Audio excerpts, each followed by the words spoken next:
À chaque fois, je sais pas si t'as remarqué, en gros, ils font une figure, puis il y en a un autre qui part. Genre, en gros,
Okay, we're back. Sorry for all of these technical issues we're having, viewers. It's been a little bit of a mission to get this started, but as you can see, it looks like we have everything under control as much as possible. We have the guys in the water. Again, this is heat number 1. We have Itraed, Perinao, Juan Rodriguez, and Liam Whaley in the water. As you can see, Liam is leading at the moment, so he has a 12.84. Then we have Perinao in second position, Juan Rodriguez in third, and then we have Italahid in third, the local guy. Unfortunately, I was able to see a little bit of this heat on the beach, so a small recap. You guys probably know more than I do. I saw a couple of good moves from Juan Rodriguez, and if I'm not mistaken, that would be Italahid there. Unfortunately, going for that double back roll and hook, but not quite getting the landing, so that would be a miss for him.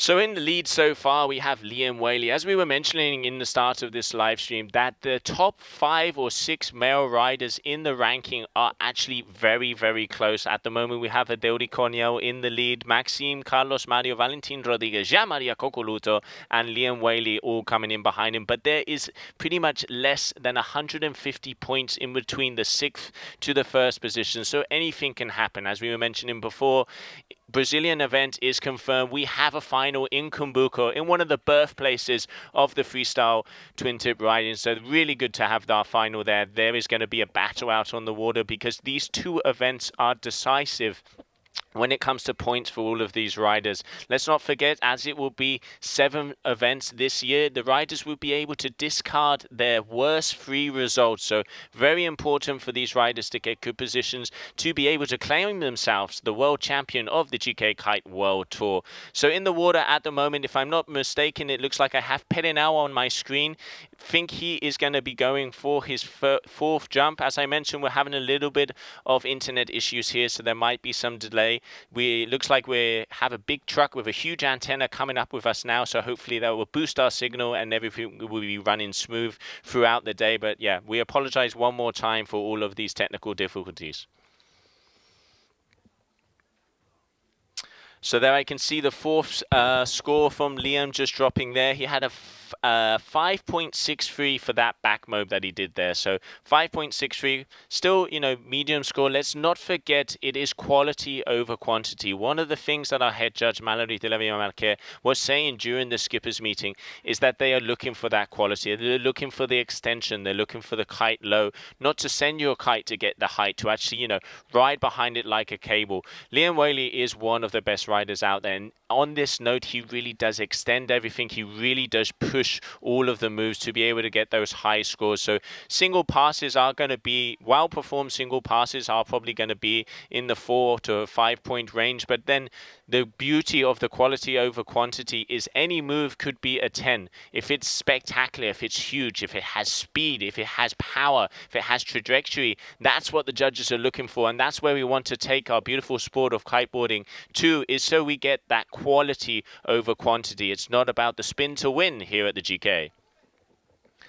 Could just see coming onto my screen there, looked like we had a rider going through. Once again, I'm going to be apologizing for a while about our technical difficulties. Our cameraman looks like he might not be on the correct rider there. Yeah, that was Italaid, just not quite getting, I can see he had a crash there. And on screen now, we should be seeing Perrenot from France, who is on the F1 Kite. If I'm not mistaken and my blonde memory serves me well, he was on the yellow F1 Kite, cameraman.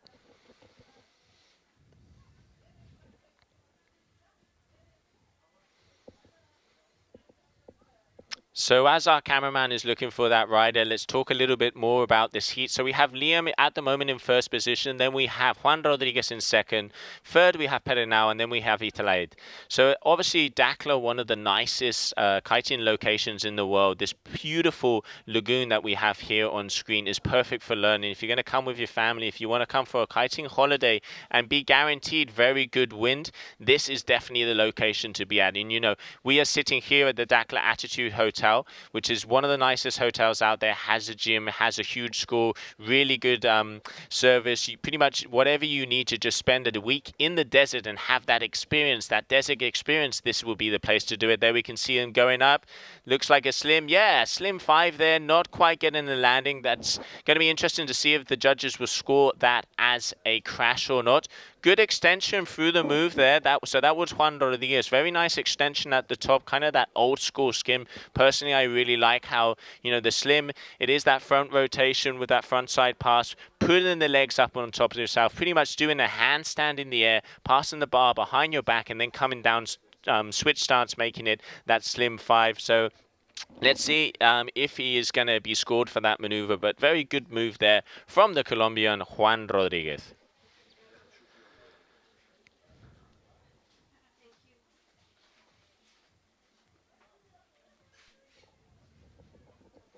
So now we will be having the Spaniard, Liam Whaley, local boy from my home ground, Tarifa. You know, Liam has been killing it throughout the tour for a very long time. You know, he has been a world champion. He knows what he's doing. He had a hard injury on his knee a while back, but look, has come back with, you know, come back with fire. Mauritius, the semi-finals and the finals that these guys produce is some of the best freestyle riding we've seen to date. Going to be interesting to see. Obviously, a lot of pressure on Liam for this event because he is, like saying, he is one of those top contenders. He has 6,003 points.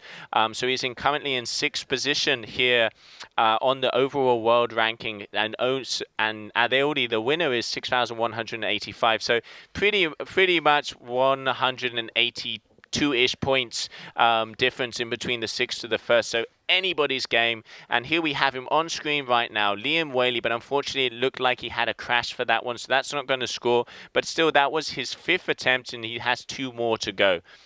Talking a little bit about the format here, the GKA Kite World Tour. Every rider has 7 attempts, 7 trick attempts. The scores are based on a 1 to a 10-point average. They're looking for speed, you're looking for trajectory, looking for power, style, execution. All those little details is what that panel of 5 judges will look for.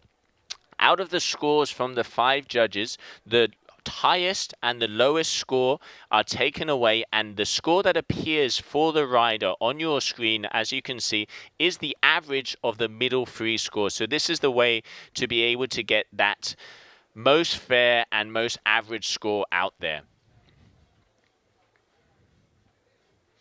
So here you can see the quality that we have here in Dakhla. Nice flat water, really nice big judge tower out there. I was standing up there yesterday. The judges are going to be swinging in the wind. They're about 8 meters above the water. There's huge tides here in Dakhla, so it really does make a difference.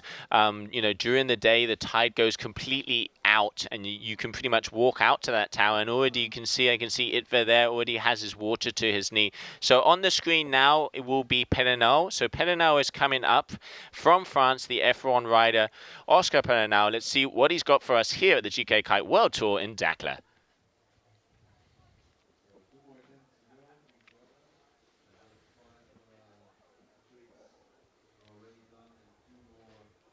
There I can see the F1 kite coming into the screen on the right-hand side. There he comes with power. Perenau a little bit further out, so he was the rider on the left-hand side. Mr. Cameraman still trying to get him in there. The rider on screen now is Juan Rodriguez, but it is not his turn. It is Perenau. Once again, guys and girls back at home, we apologize for the technical issues we are having. We are trying to get everything syncing. It's been a bit of a mission when it comes to the internet. There I have Oscar coming in. Back roll. Okay, so there we have a Hindenburger 5. Can't see the kite there, but you can see how the rotation, the Hindenburger is basically the opposite of an S-bend. So it is an extended Rayleigh to then a back roll rotation. So you could see he didn't quite extend it out there, so they're going to deduct points from that. He was dangling a little bit on his kite because his kite was quite high, and then did the 540 frontside rotation. Still a good move. It's good to get scores on the board. He's currently in third position and not by much, but yeah, there you can see the scores. 3.08. The judges are being really hard, like we're mentioning, quality over quantity. They are deducting a lot of points for these reasons, and that's why that is a 3.08 for that Hindenburger 5.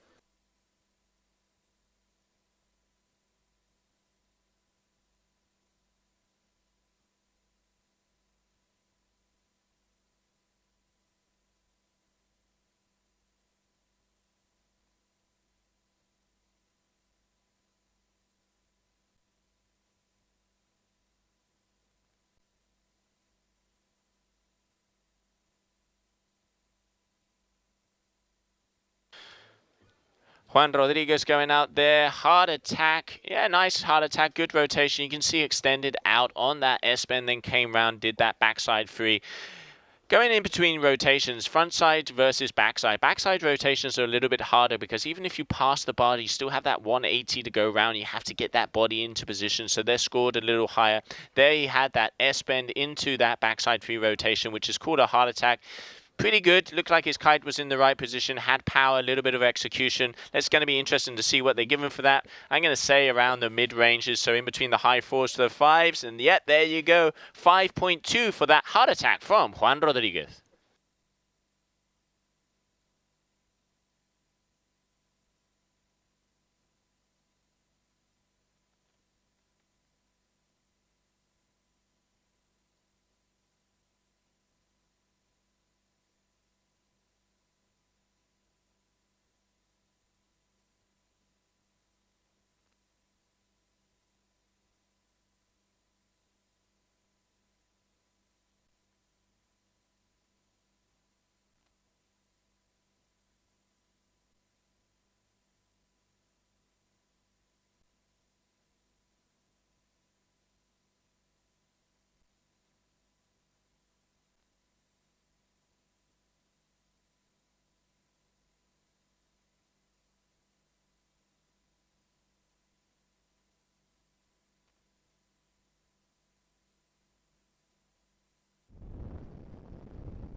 Okay, there we were looking at Liam. He had that backside 317, and he got an 8.8 for that. An 8.8 for that backside 317 from Liam Whaley. Those are definitely very high score for him there. I mean, like we were mentioning, out of 10 points, an 8.8. Very hard maneuver. It is an extended Rayleigh. Liam is one of the riders that really does extend. He keeps that kite, sinks in position 45 degrees, loads against the kite, boosts up into the moon, does that Rayleigh, extends, tweaks it out, pretty much tweaks even his toes, then comes in and does the double backside 317 there. So very nice backside 317 from Liam. High performance, and that is why he is in the lead. So with a 27.27 in this heat.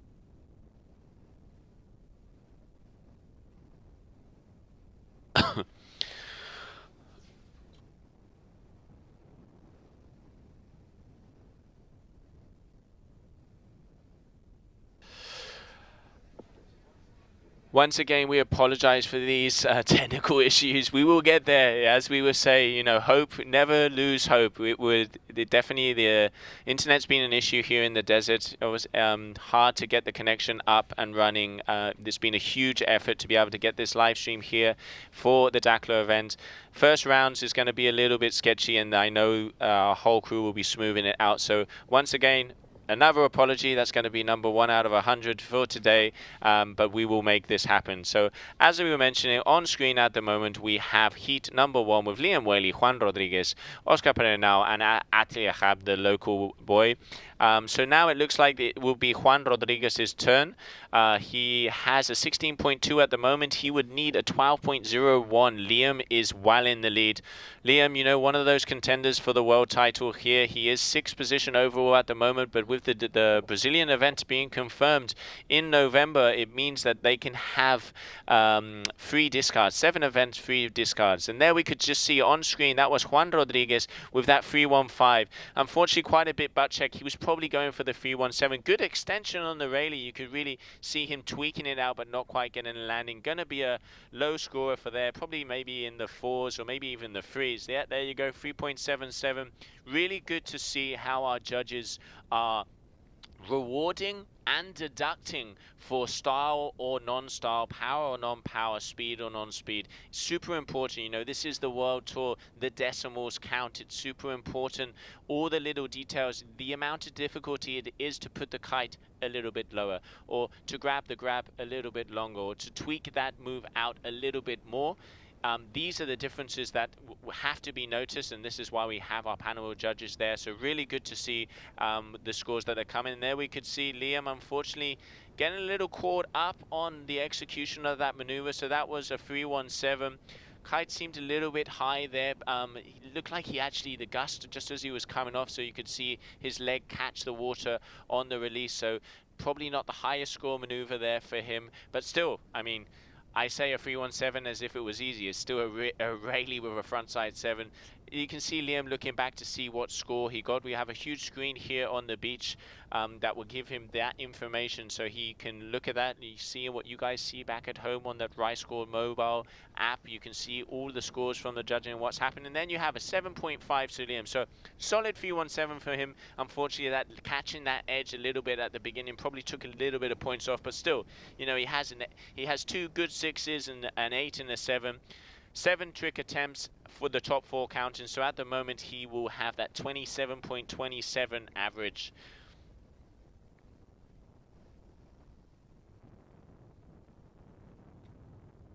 So coming up next, we will have the local boy.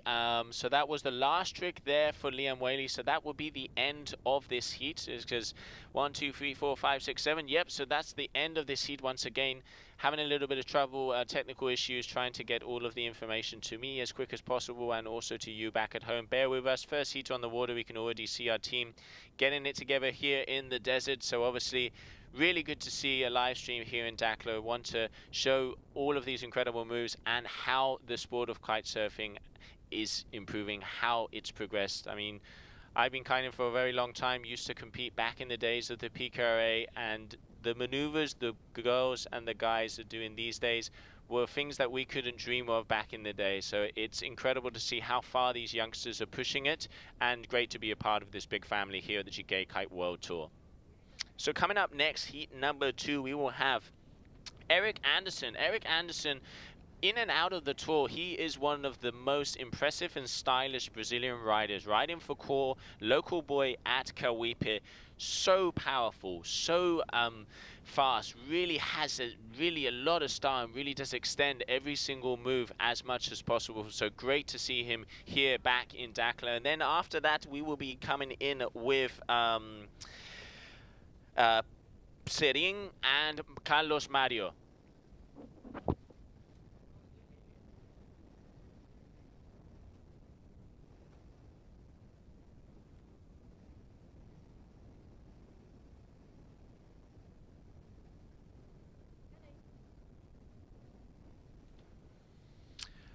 So if you're just joining us for the stream here at the GKA Kite World Tour in Dakhla 2019, the 6th stop of the GKA Kite World Tour, we are here with heat number 2 of the men. We're going to have in the water Eric Anderson, Paul Serin, and Carlos Mario. This is a heat. These are the kinds of names you would see in the final. You know, Carlos Mario, 4 times world champion, needs no introduction. He is probably one of the kiteboarders that has pushed twin tip freestyle the most out there. He, you know, invented a new way to pass the bar while doing those double rotations, where they kind of pass the bar the opposite way round, because that way the kite goes down, they can get that rotation and keep it as fast as possible. Paul Serrano, from France, F1 rider, very stylish, has a video series out there with Victor Hayes, which has been going out online. Make sure you check that out. Really good videos. You can see the good vibes and the good times they have on their trick. And then Eric Anderson coming from Kawipi as well. Also local boy from the Lagoon. Really impressive riding. Very powerful. Riding 4 core here at the GKA Kite World Tour in Dakhla.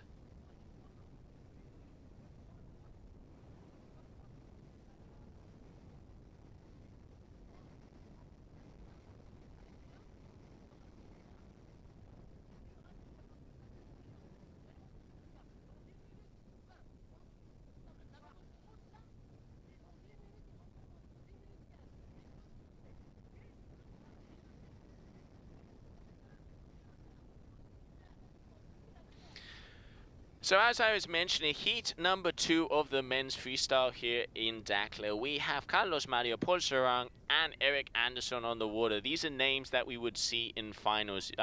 I'm going to guarantee this is going to be a double off. Every move here is going to be a big one. So there we have the boys on screen. You can see top right-hand corner, Eric Anderson.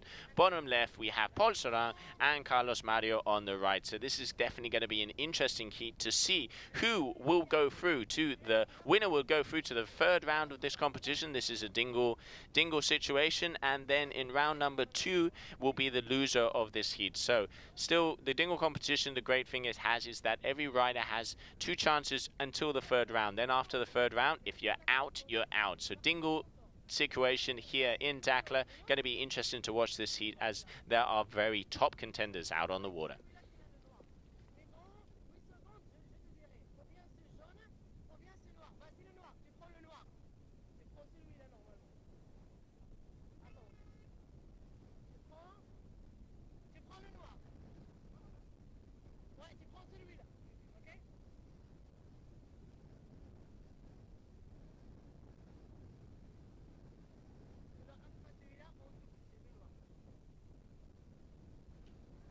There we can see Eric Anderson, 1, 2, now that's what I was talking about, the power of the core rider from Brazil, Eric Anderson. You can see going for that backside 317, got the height, got the extension.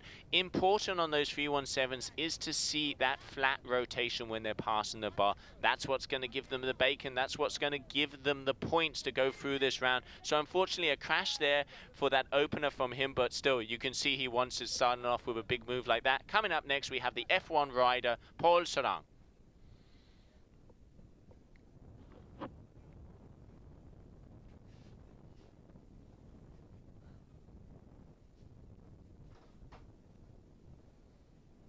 So there we can see the nice mountains of Dakhla in the background here. F1 rider coming from France, Paul Serrang. Looks like he's got a good amount of speed. Boys and girls, they're out on about 8-9 meters out there. Let's see what he starts off with. Didn't like what you see. Remember, each rider, they have 1 minute to perform their trick, so they have enough time to do a couple of attacks to find that sweet spot. You know, in the end, they want to maximize that as much as possible. A little bit choppy out there, I can see, as the tide starts to get higher, the chop gets a little bit bigger, but still not very gusty out there. We can see Paul coming in with speed. Let's see what he's got for us here as his opener, edging out. Okay, that was a double S1. So yeah, nice. Looks like he was probably going for that. Yeah, so double S bend 1 there. 2 rotations, front side 180, backside 180 pass. Good move. Unfortunately, I think he didn't quite get the gust that he wanted, didn't get the height and the spin that he wanted out of that. Still good to get some scores on the board. Going to be interesting to see how the judges score that. Obviously, he's going to get deduction for the landing. Nice rotation through.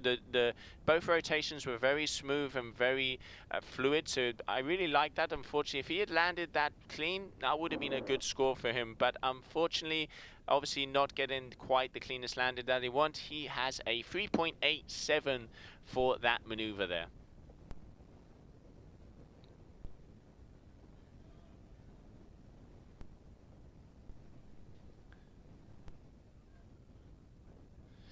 Can see on my multi-screen that I have here, it looks like we will be going to an interview with Liam Whaley very soon. So as soon as they let me know, looks like we're going to be having some words from the Spaniard who just got through that heat, winning that heat, getting a very nice backside 317 with an 8.8 there from him in that heat before. So obviously he's hungry, he wants to fight for that world title. But on the screen at the moment, that was Paul Serran with that double S1, and now it looks like we're going to be having the Brazilian Carlos Mario coming into screen here. Bebe from the Lagoon of Kauai coming. He was in my screen and now he's not in my screen anymore. Cameraman on the right hand side, so unfortunately we didn't quite see what Bebe was doing there. Once again, we apologize for the technical issues we were having. Hopefully we will have this smoothed out during the next couple of heats.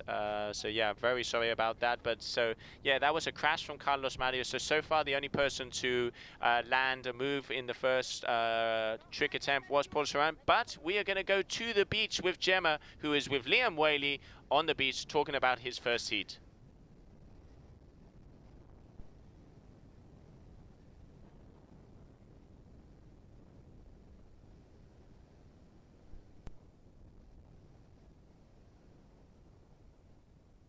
Countdown because I can't know.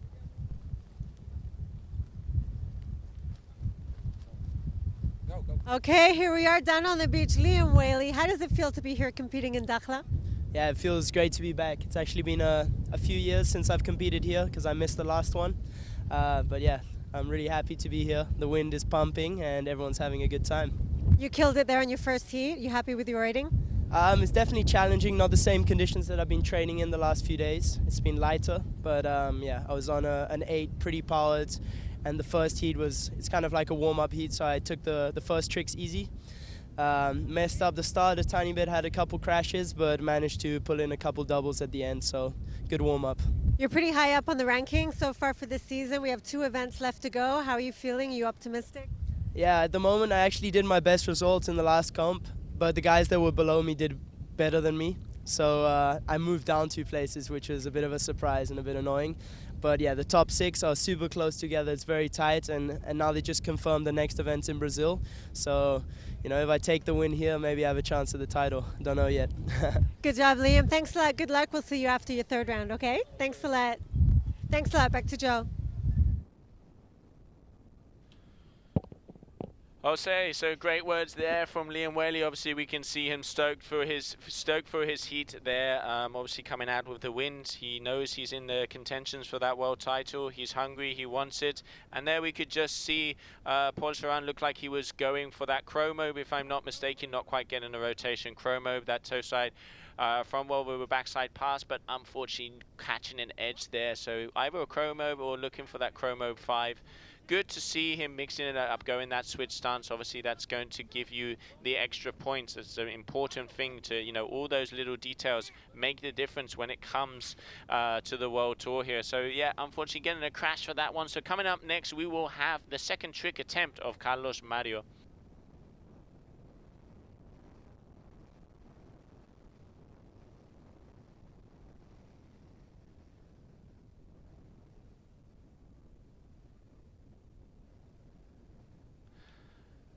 Okay, so front and center on the screen, we have Carlos Mario from Brazil, the 4-times world champion. Very happy that he has the event in Brazil, also finishing off the world tour with that event in Cumbuco. One of the standout moments for Bebe actually was last year. His son was born the same time of the event, so he's very happy to have that back going in. There we can see double heart attack. So nice maneuver there from Bebe. That's that double S-bend with that that backside 3, excuse me. Not a lot of speed in that one, so obviously the judges are going to deduct some points. Didn't quite get the travel he wanted. You have to navigate the gusts out there, so let's see what he's going to get for that one. Still a hard maneuver, 2 rotations plus a backside 3 there. Going to be an interesting one. Obviously, you know, Judges are being a lot harder now. Maneuvers are getting bigger and bigger with more style, which gives them those extra points. So obviously, I think that's probably going to maybe be in the high 5s to the 6s. So that would be a 6.07 for that maneuver.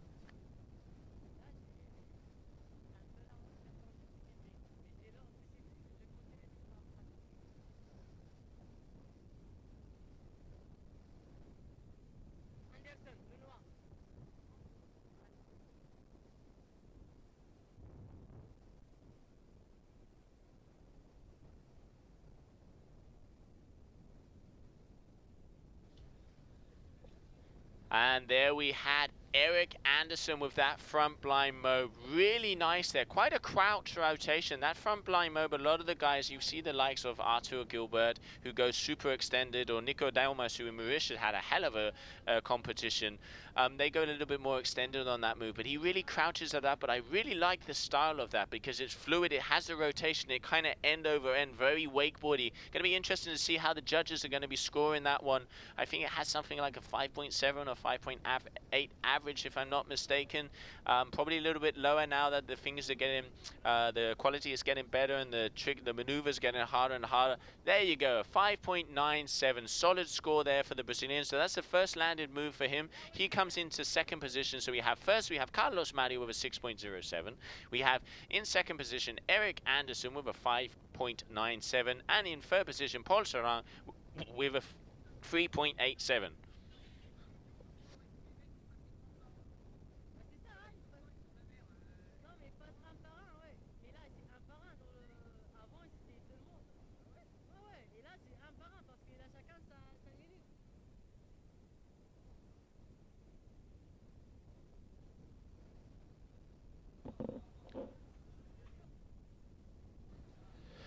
So coming up next, we have Paul Serran, the F1 rider from France. Very powerful rider. There you go. Nice. That's a nice slim 5. Unfortunately, not quite getting that landed. It actually starts to look gusty out there. You can see how on that one came off with power. Really left the water with speed.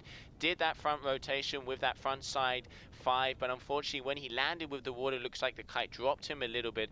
Sometimes that's hard because if you're keeping your kite low, like all of these riders are trying to do, that really does make a difference when it comes to the scores. But if it's gusty out there, sometimes it can drop you and not have power. But you know, you got to risk it. This is what it's about. And coming up now, we have Carlos Mario. Also very beautiful front blind mobe there from the Brazilian. Almost looked like he got a little grab there. I'm not sure. It's kind of hard to see here on my screen. The judges are a lot closer than me. Very nice though. Kite was low. You could see equal entry and exit speed out of that move. That front roll with that backside free rotation inverted. Similar to Eric Anderson, you can see them. They ride together a lot for that one. Looks at it, for me, it was a little bit better than Eric's, but very close. Going to be interesting to see the scores. And there you go, almost a point difference. 6.7 for that front blind mobe from Carlos Mario from Brazil.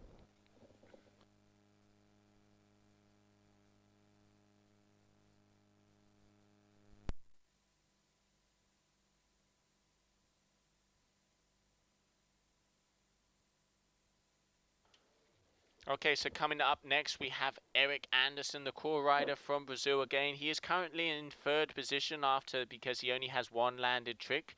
He against Paul Serran's 2 landed tricks. Let's see what he's got for us. He opened up with a backside 317, didn't land it. Then did that very nice flump by mobe that got him that 5.97. Going to be interesting to see what he has for us here, see what he's going to go for that 4th trick attempt. Let's remember, for you viewers back home, 7 trick attempts. The top 4 trick attempts, top 4 tricks are what give them the score. Everybody is pursuing that beauty of a 40-point average, which would be the equivalent of a 10-point to a 20-point when it comes to surfing. This is what we're looking for. We're looking for perfection. And the world's best is out there on the water here at beautiful Dakhla, Morocco. Here we have it front and center from Brazil, Eric Anderson. Let's see what he's got for us. We want to see something big. This is a very powerful rider. Let's remember they only have 1 minute to perform their trick. So if I'm not mistaken, looking at my cameraman there, it looks like they missed it a bit. Here we have Paul Serran, switch stance. he's looking for that Chromo 5. He has a really nice Chromo 5 Porceran. He really does extend it, runs through and comes out on that hillside, but unfortunately not quite getting the chop there. Looked like he was going for it again, so he's going to go back out and try that attempt again. So it looks like unfortunately our cameraman missed the trick from Eric Anderson, so that was a double heart attack from Eric. Must have been a pretty good one. He got a 6 point for that one, and there we can just see Paul unfortunately losing the bar on that one there, so that won't be scored. Hard conditions out there. You can see it's a little bit choppy, a little bit gusty, but you know, they are the world's best, and this is what it's about. You have to be the most complete rider out there. It's all about being able to perform in all different conditions, not just in the perfect conditions, but also super windy, super choppy, super flat, whatever the GK Kite World Tour will throw at you, this is where you have to perform. And that gives us the most complete kiteboarder in the industry, and he would be crowned, and she would be crowned, the GK Kite World Champion. So this is what we're going to be seeing after the event in Brazil, but very solid riding at the moment. Anybody's game. That was the 4th trick attempt there for Paul Saran, so he got a 5.43. I apologize, Paul. I thought you didn't have the bar in your hand. It's quite hard to see on my screen from this distance. So 5.43 for that back Mo 5. So good score for him there. So he has a 12.57. So he actually moves into 2nd position, overtaking Eric Anderson. And here we have Carlos Mario, a slim 5, cool and collected, not the biggest one we've seen. A little bit slow. He has a very extended way of doing it, a little bit like the old school slims, really doing that handstand in the middle part of that front rotation. So it's almost a front flip with a front side 5, but yeah, not going to be a high score there. Kind of bounced out. It didn't have a lot of power. Going to be interesting to see. I'm going to say around the 3s or the 4s, but you know, this is why we have the panel of judges. Let's see how they score that one here at the GK Kite World Tour in Dakhla. So that was Carlos Mario with a slim 5.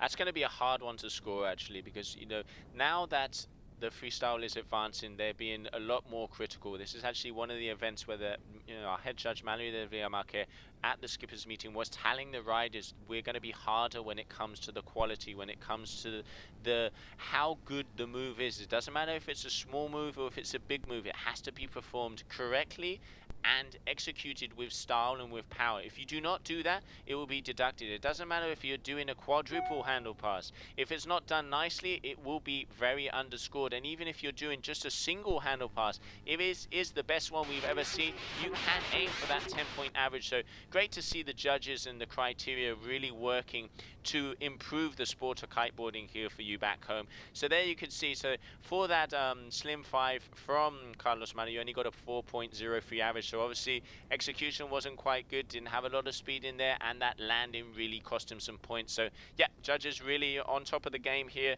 penalizing him there for the world champion. But hey, Carlos Mario, 4 times world champion, he can pull out 3 9s at the end of the heat without a problem. So this is anybody's game. Unfortunately, it looks like we missed the trick there once again from Eric Anderson. Eric, I apologize for missing that trick, but that was a 3-1-7 there.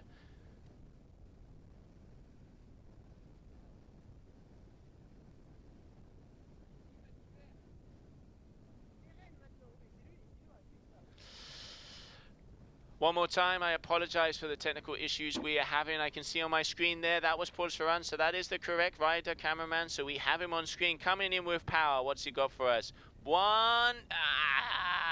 Looked like he was going for that backside 317 or 315. Unfortunately, I think his kite got launched a little bit with the gust there, pulling him off axis and not being able to get that second pass. That would have been a good one. He came, really extended that rally, came in with speed, but obviously not what the Frenchman is looking for there. Still, good move. See how they scored. Obviously not what he was looking for that one. So obviously still early days. That was his 5th trick attempt. Still has 2 tricks. He has a solid 5 and a medium 3 on the board. So you know, he can still score high. He is currently in 3rd position, only by 1 point underneath Mario. But all of these guys haven't had the best heat out there. So I think we're still going to see a lot of changes in the positions of this heat at heat number 2 here in Dakhla.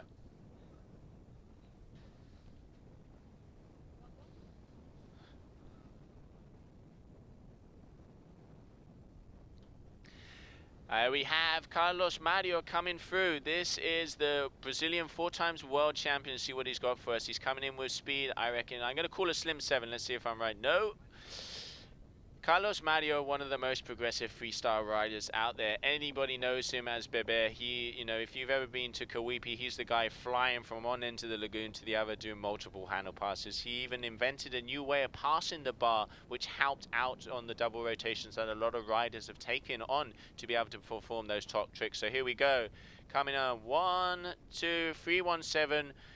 Carlos is actually being intelligent here. He came off of an injury in Mauritius. He tweaked his knee a little bit just before the semi-finals training and decided to pull out of the event. You can see he knows these are the beginning rounds of the competition, so he's you know, making sure he has enough points on the board. That was a 3-1-7 there from the Brazilian. Small, cool and collected. It's going to be a medium score. It wasn't huge, so but he knows he doesn't need a lot to stay in the lead here at the moment. So I think he's just, you know, containing himself, making sure that everything's, you know, all the gears are spinning, everything's clicking, and that he's 100%. And you know, we know if anybody can pull off miracles in the heats, it will be Carlos Mario.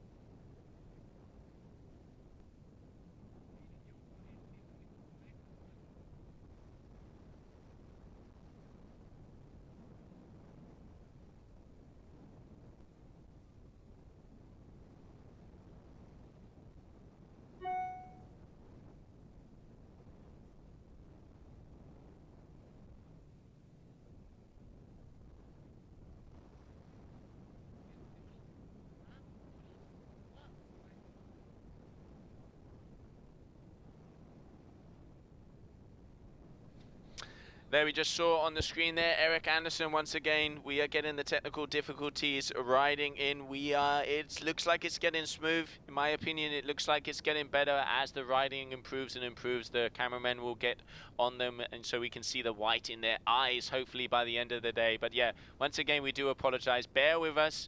You can give us hectares on the streams. We know that it's not as good as we want it to be, but it will be there by the end of the day, I promise. So there we can see Eric Anderson, very nice, 5.33. Going to be interesting to see what move that was. Didn't quite get it on the screen there. So he is going to be in second position there with a 19.14 average, and then we will have Carlos Mario is 22.7. So 24.47 there for that slim 5, totaling with a 5.33. So good maneuver there from the Brazilian. He's taken first position. Now it's we have Paul Saran, the Frenchman from F1, coming up next.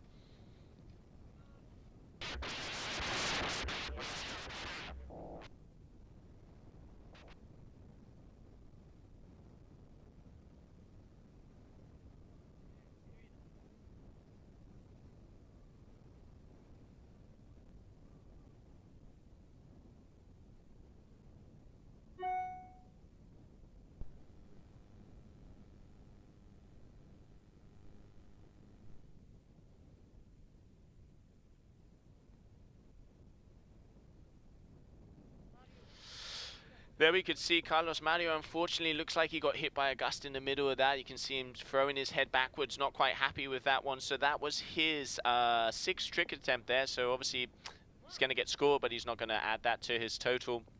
So he will be going for his 7th trick attempt. But we have Eric Anderson, the core rider from Brazil, coming up next.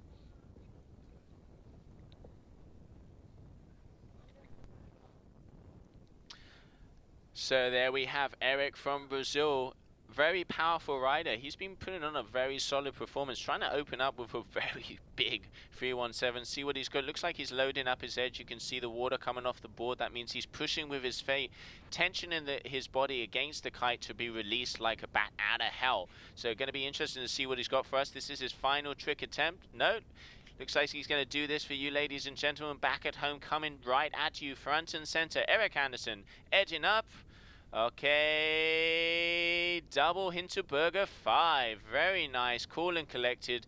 Good kite position. Really like how this guy rotates. He doesn't go one rotation and then the other. He knows what he's doing from the beginning, keeps it smooth, keeps it equal, keeps the execution with speed. Going to be a high score. The judges are obviously going to take that into account.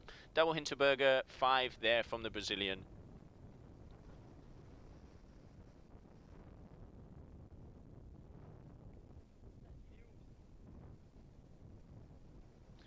Okay, so next up will be Paul Charan from France. So obviously he's looking what he needs. He needs, it looks like unfortunately Paul Charan is comboed. He needs a 10.14 to be into second position. But this is a dingle elimination, so he will go into the second round, and then the winner of this heat will go down to round 3. So a little bit of a practice here for Paul Charan.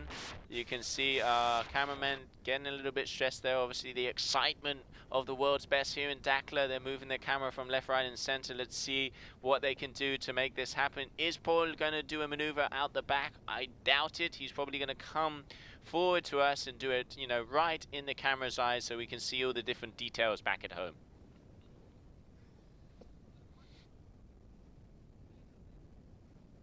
Here he comes, unhooking. What's he got for us? Big Rayleigh.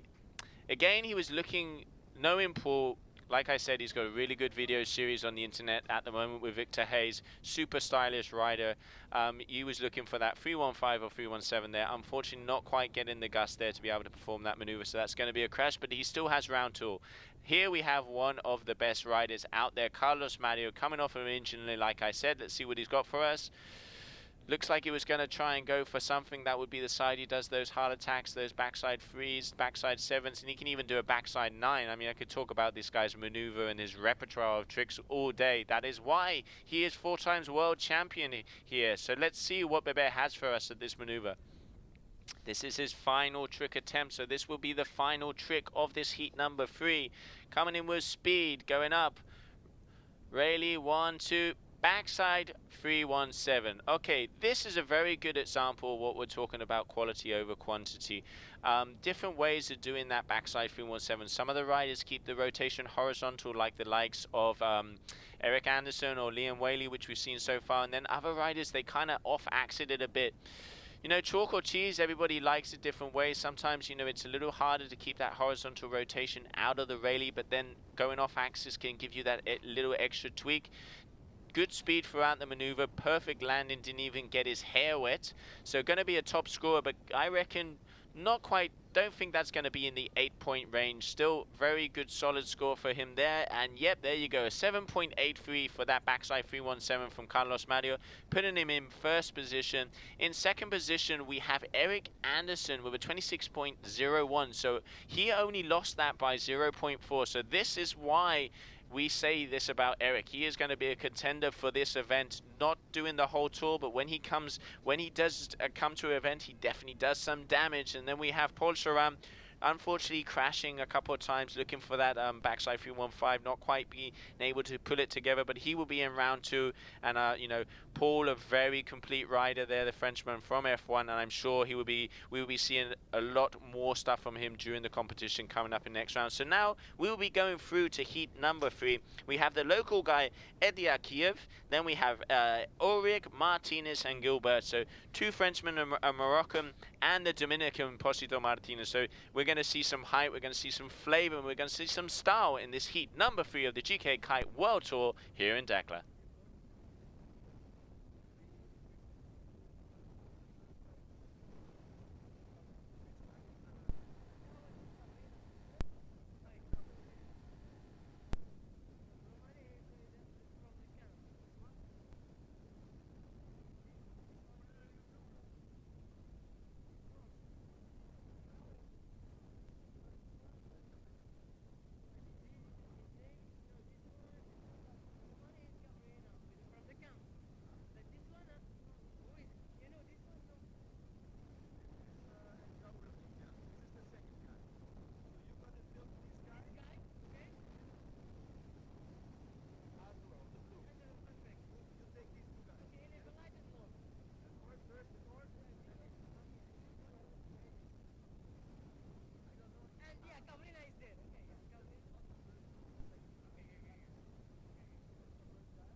So if you're just joining us here on the stream, this is the GKA Kite World Tour event in Dakhla, stop number 6 of the World Tour. So this is the Moroccan leg. We've just had the first 2 heats of the men's freestyle here at Dakhla Attitude. Once again, want to say a big thank you to everybody that's making this happen. The Ministry of Tourism, Ministry of Youth and Sports, Ariana, MDJS, Region Dakhla, Einstone Water, Havaianas, Bavaria, Starbucks, Red Bull, Le Click Hotel, Big Avansang and Ocean Vagabond and everybody else that makes this event possible. Thank you very much for having us here once again in this beautiful location.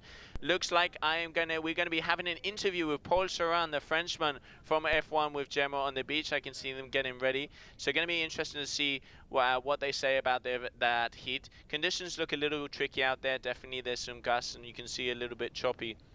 So going to be interesting to see their thoughts on how the conditions are out there.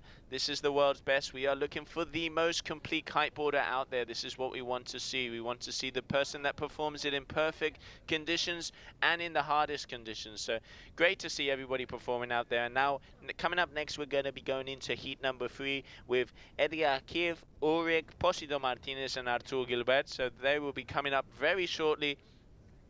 But on the beach, I can see it looks like they're ready for an interview with Paul Saran. So going to be good to go down to the beach with Gemma and see what Paul says about that heat.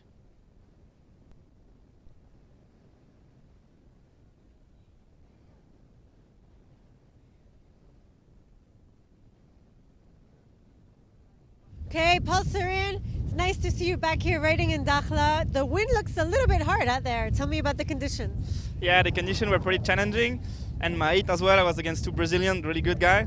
So yeah, I did my best out there, but it's really, really hard. The wind is really strong on the outside and really gusty on the inside, so you have to find the right position to jump. And I crashed a lot, unfortunately, but I have the round 2 to make myself back on the round 3. Do you know who you will be against in your next round yet? I think not yet. I need to see the heat after me, and then I'll see. But I'll give my best for sure. Yeah. Thank you very much. We wish you lots of luck, and we hope to see you back here after your next heat. Thanks. Thank you, Paul. Back to Joe. Thank you. Thank you, Paul. Yeah, definitely hard conditions out there, and he knows he's going to be back in round 2. So going to be good to see him there out on the water. So coming up next, we have the heat. We will have heat number 3 of the freestyle men. So Edia Kurv, Ulrich, Posido Martinez, and Artur Gilbert. So starting off, looks like unfortunately we missed that first maneuver from there with the interview from the local boy. He has a heart attack, so that is a front side, well, an S-bend with a backside 3. Good maneuver there from him, a 3.92. Obviously didn't quite get the quality that he was looking for. That's a hard maneuver to perform, but still very good performance here from the local boy. Great to see the Moroccan presence at this event. Had the African Championships also here at Dakhla Attitude in March, where we saw the likes of Jonas Wamid coming out on top, and a lot of the riders, so much talent here in Morocco when it comes to world kiteboarding, and this is why we have the event there. And now we have Eric Ulrich, boom! Big 315 there. Unfortunately not quite sticking the landing. Really like the extension he got on that one, but yeah, coming in, landing like a ton of bricks, not going to be the high score there, but still good to see the Frenchman coming in with power.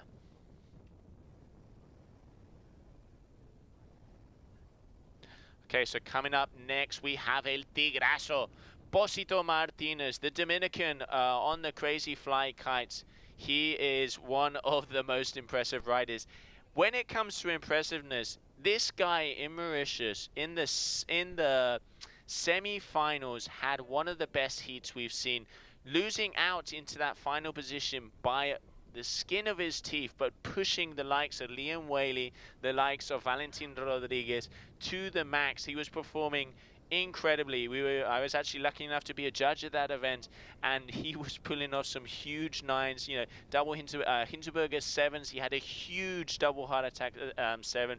Really good to see the Dominican pushing in there, and just by the corner of my eye before, I could see that he performed a heart attack by the looks of it. So yep, that was right. So a heart attack, got a bit of a butt check, so unfortunately a 4.63 for that one. Not what he's looking to start off with. And coming up next, we have Artur Gilbert, the Elevate rider. Has one of the nicest frontline moments, as I was mentioning in the heats before. Really solid rider, this Frenchman. Going to be interesting to see what he opens up with. Looks like he's gone out to the back, so here we have him on screen now, front and center. Or obviously my cameraman decided that that was not him. No, it was the guy. Once again, we apologize for these difficulties. Unfortunately, the cameraman is pointing at the wrong rider there. So I'm going to go out on a limb and I'm going to say Arthur Gilbert did one of the best front blind modes we've seen. I didn't see it. You didn't see it back at home, but it was super extended, really powerful and amazing to see. Again, we really apologize for this. The live stream is getting synced in, not as smooth as we want it to be, but we are sure that as the day continues, it will get smoother and smoother.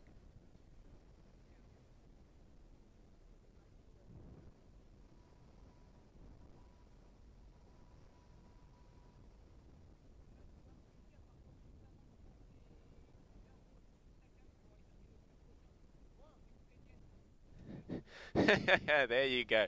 This you can see how I actually start to know all of these riders. He did go with a front by mobe. It must have been a pretty good one because it was a 5.33. So there you go. You could see, you know, these guys, they have a repertoire. They go for the maneuvers to, they have those they have 7 attempts. They have those top 4 moves, and Artur does have a very good front blind mobe, and that was his first trick. 5.33. So you could see the local guy there looked like he was going for that double Hunterberger 3, but unfortunately not quite getting the bar, so that will be counted as a crash for him. And Eric Ulrich from France coming up next.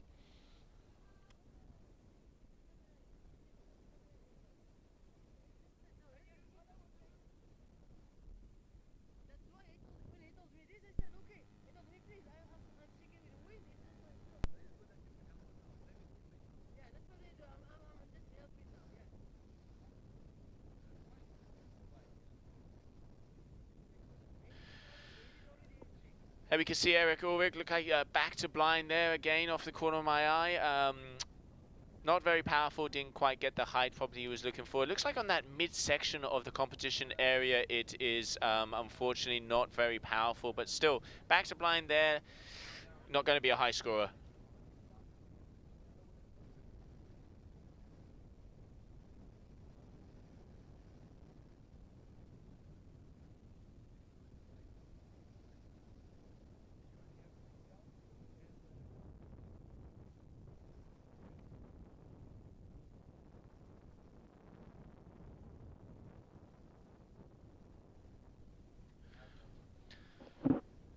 Here we can see Posito Martinez, El Tigrazo coming in with power. There you go, Hinterberger 5, unfortunately not quite getting a land on that one.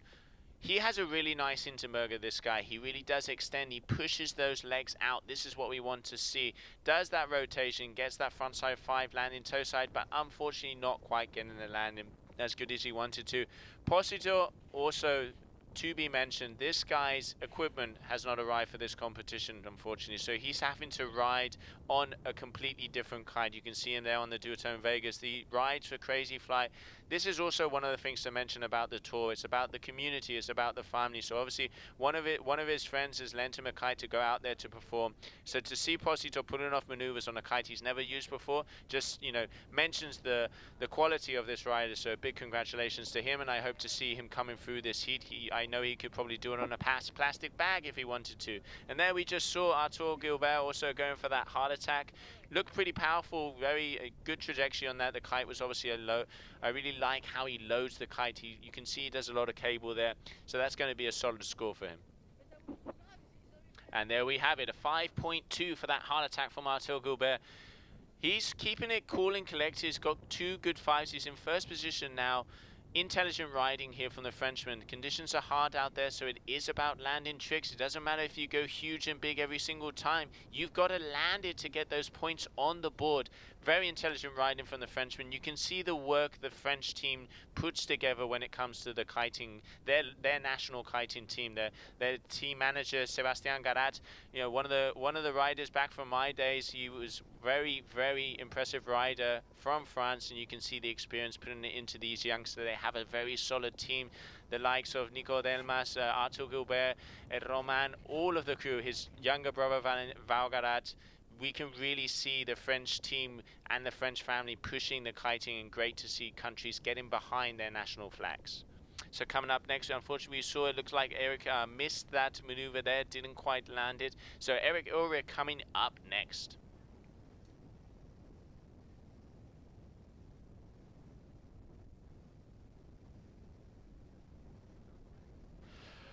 Eric Ulrich coming in with front and center, going for that slim. Good pause in the middle of that maneuver. This is what we're talking about, quality and style.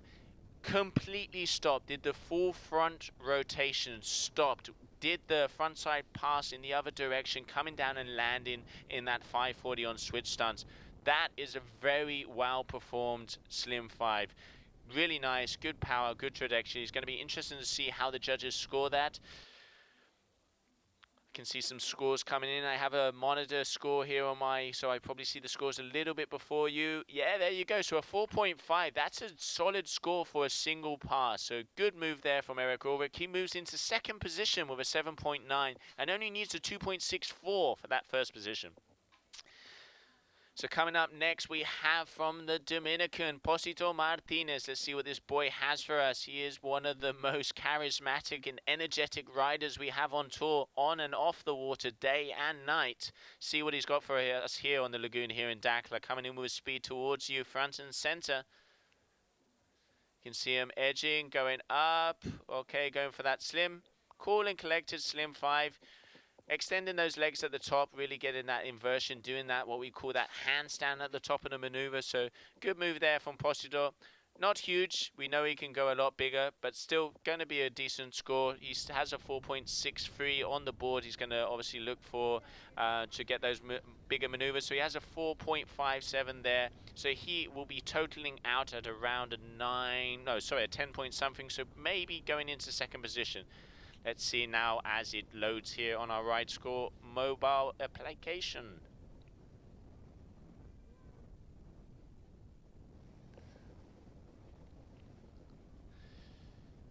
Posito Martinez, 9.2 there. So he will be going into second position. So first we have Artur Gilbert, who's on the screen front and center now. Second, Posito Martinez. Third, Eric Ulrich. And fourth, we have Ledeg der Karich with a 3.92. Here we have the Frenchman coming in on the right hand side. Yeah, there you go, camera, center, full frame. There we go.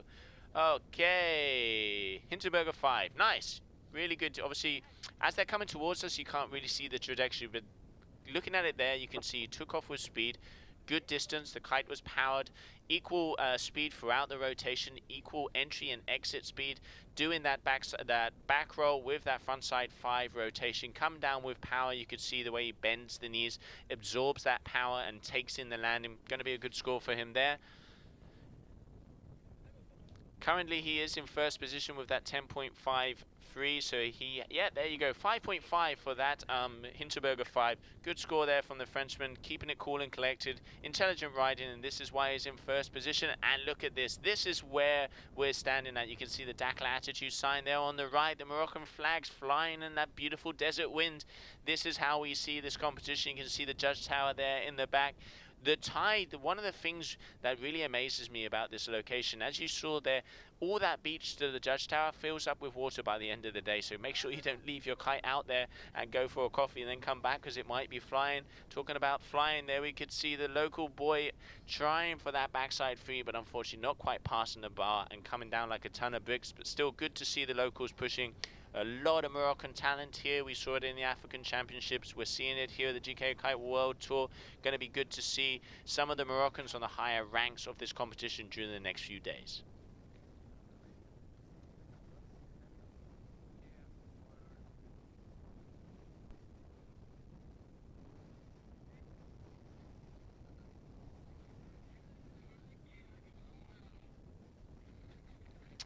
Okay, coming in strong, Eric Ulrich. Let's see what he's got for us. Duotone rider from France. Big extension. I reckon he's probably trying to go for that 317. He has, if I'm not mistaken, yet. No, he doesn't. He's looking for that 315. Solid extension, really kind of like what we used to call shifty, really extending that leg, tweaking it out. That's what we want to see. Coming around that front side 540, landing with power, unfortunately not being able to absorb all of that power and coming in with a little bit of a bundle. So he's going to get points deducted for that. If not, that would have been a high scoring maneuver. So yeah, there you go, 3.13. Still 11-point total, so he's currently in second position behind the Frenchman Arthur Gilbert. Good ride in there from the youngster. Let's see what Posito here has for his fourth trick attempt.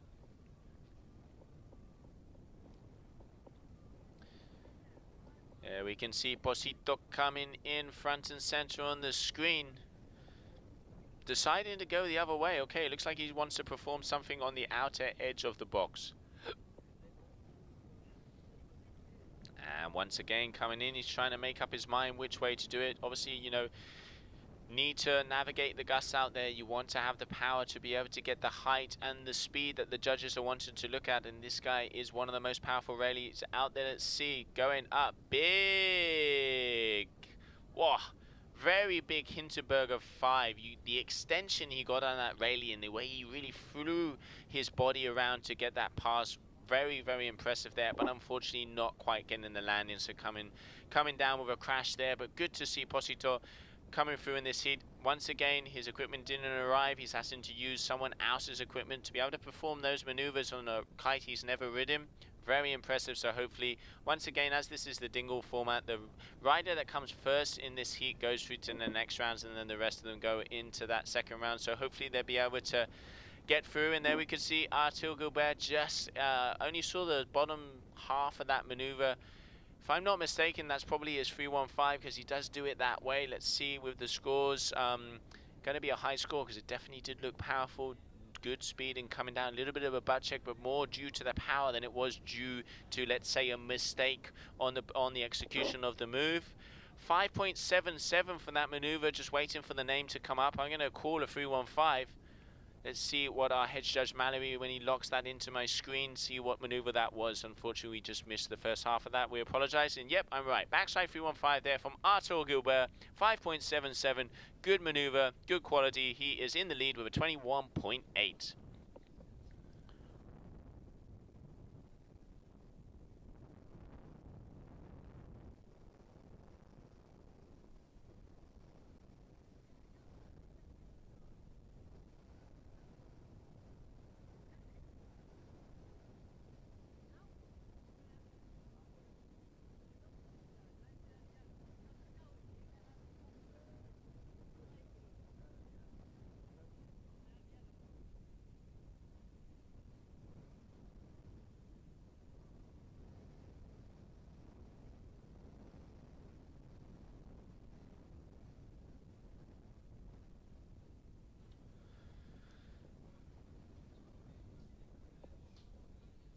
There we go. Local boy coming in with power. Unfortunately, down looping that kite, not quite getting his two hands on the bar. Still, once again, great to see the local presence here. The GKA Kite World Tour in Dakhla, 6th stop of the tour. If you're just joining us, we are in round 1 of the men's single dingle elimination here for the freestyle. So this is round 3. We have in the water Eddie Akiv, we have Ulrich, we have Martinez, and we have Gilbert. Currently we have Arthur Gilbert in first position with 21.8, and behind him we have Eric Ulrich, also from France, duotone rider with an 11.03.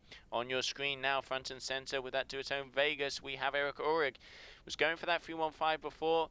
I'm going to say he's probably going to look to get it better. No, okay, Hinterberger, double Hinterberger 3.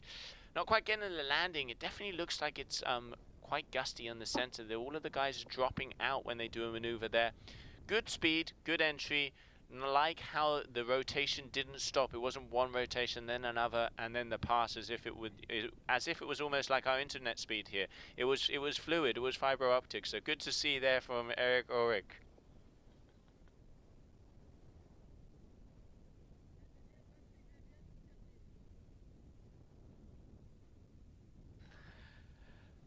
So there you go, 3.13. Again, the judges are harsh. This is why they are the hardest judges out there at the GKA Kite World Tour. But this is what we want. It's quality over quantity. It's not spin to win. So deducting points for the spin, deducting points for the landing. Not getting that clean landing there. So obviously a 3.13. But still, he's in second position. Riding really well, the Frenchman here.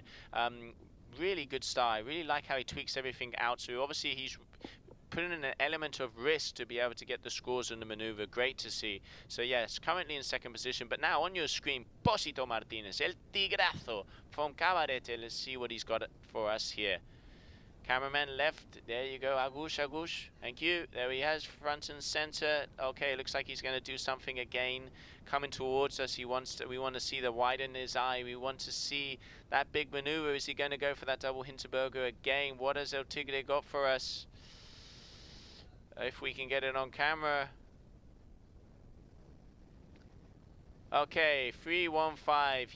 You can see the frustration in Posito. I mean, to travel all this way and his equipment not to arrive. He's been waiting for his equipment for the last 3 days. Unfortunately, you know, sometimes this is part of the game. Some of the airlines, it's hard to get everything here, and it's unfortunate for him because, you know, this is a world tour and there's not a lot organization or he can do about it. So good to see him, you know, getting the motivation to go in the water. 315 there from Posito Martinez. Not going to be a big score, not what he's looking for, but this is how it is. He still has other opportunities in the next round, but this isn't over yet. He only needs to get that second position of 4.97. So he was putting off 9.3s and 9.4s in Mauritius, so it is not over until it's over.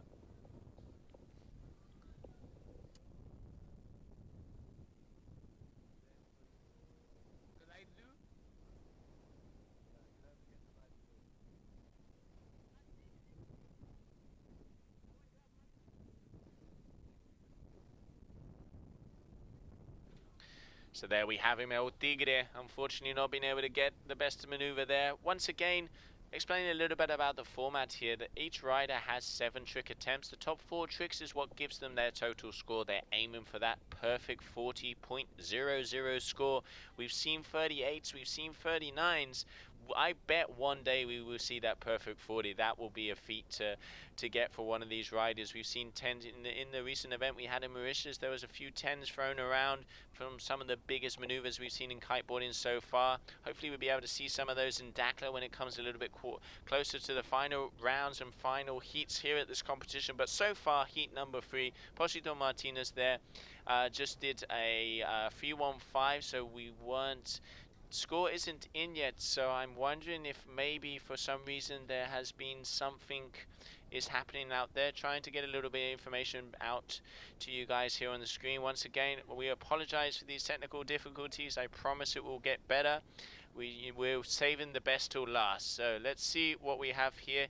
I got a feeling we might be AP because there's no score on the board. The cameraman is looking, and I'm just talking to myself here. So hopefully we'll get some info for you back at home. So there you can see some of the guys on the beach. You can see looking into the phones, this Ride Score mobile really helps out. It's improved kiting so much. The riders can see how they scored, where they stand, what they need, how far they have to push it. They have all the information on hand for them to be able to go for those top moves, to be able to go through the round. So really good to see how the sport is evolving and the technology is getting better and better. So hopefully we'll be able to get some more action out on the water. I'm just trying to signal some of the guys here to see if we are on that AP, because unfortunately I can't see the beach from where I'm sat. But why would I want to see the beach when I have the streaming here in front of me? So bear with me, I'll be back in just a second trying to get some more information for you back home from the GKA Kite World Tour here in Dakhla.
faire gagner le sport.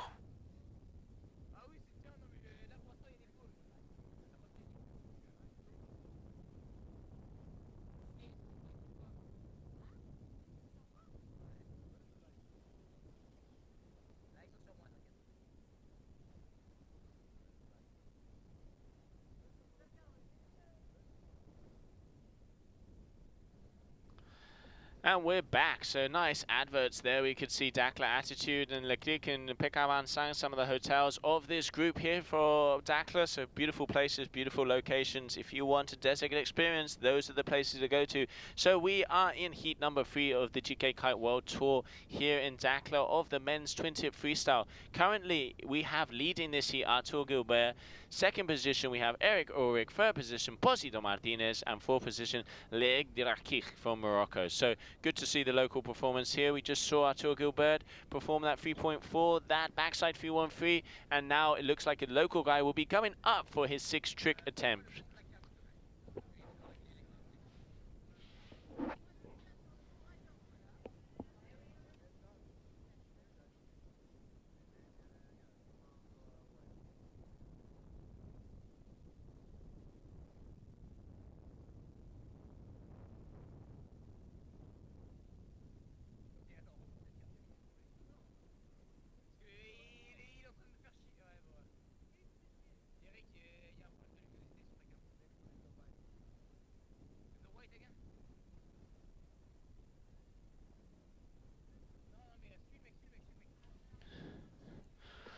Boom! There you go. Double Hinterberger free attempt there from Eric Ulrich. He tried that before, wasn't happy with the 3.13 he got and was going for a second try. Unfortunately, not going bigger, going more powerful, but not getting a landing on that one. So that will be a crash attempt for him there. Still has one more attempt. He's currently in second position. He would need a 10.78 for first, so he has been comboed out. Posito Martinez needs a 9.48 to go into first, so definitely capable of doing that. He only needs a 1.84 to go into second, so I presume we will see Posito going into second position after this trick. He has to land it. If you don't land it, it's a big old 0. So let's see what the Dominican has for us here. Front and center, Dakhla Attitude, GKA Kite World Tour from the Dominican coming in. El Tigre, dale duro. Big 317, holding it together just by the skin of his teeth. Cool and collected, good extension, equal speed throughout the rotation. 317 Rayleigh with a front side 720, passing the bar behind his back 2 times before the landing. Landing little bit off balance, but holding it together well. Gonna be a solid score for the Dominican, so he's gonna put himself into contention there to try and get that first spot.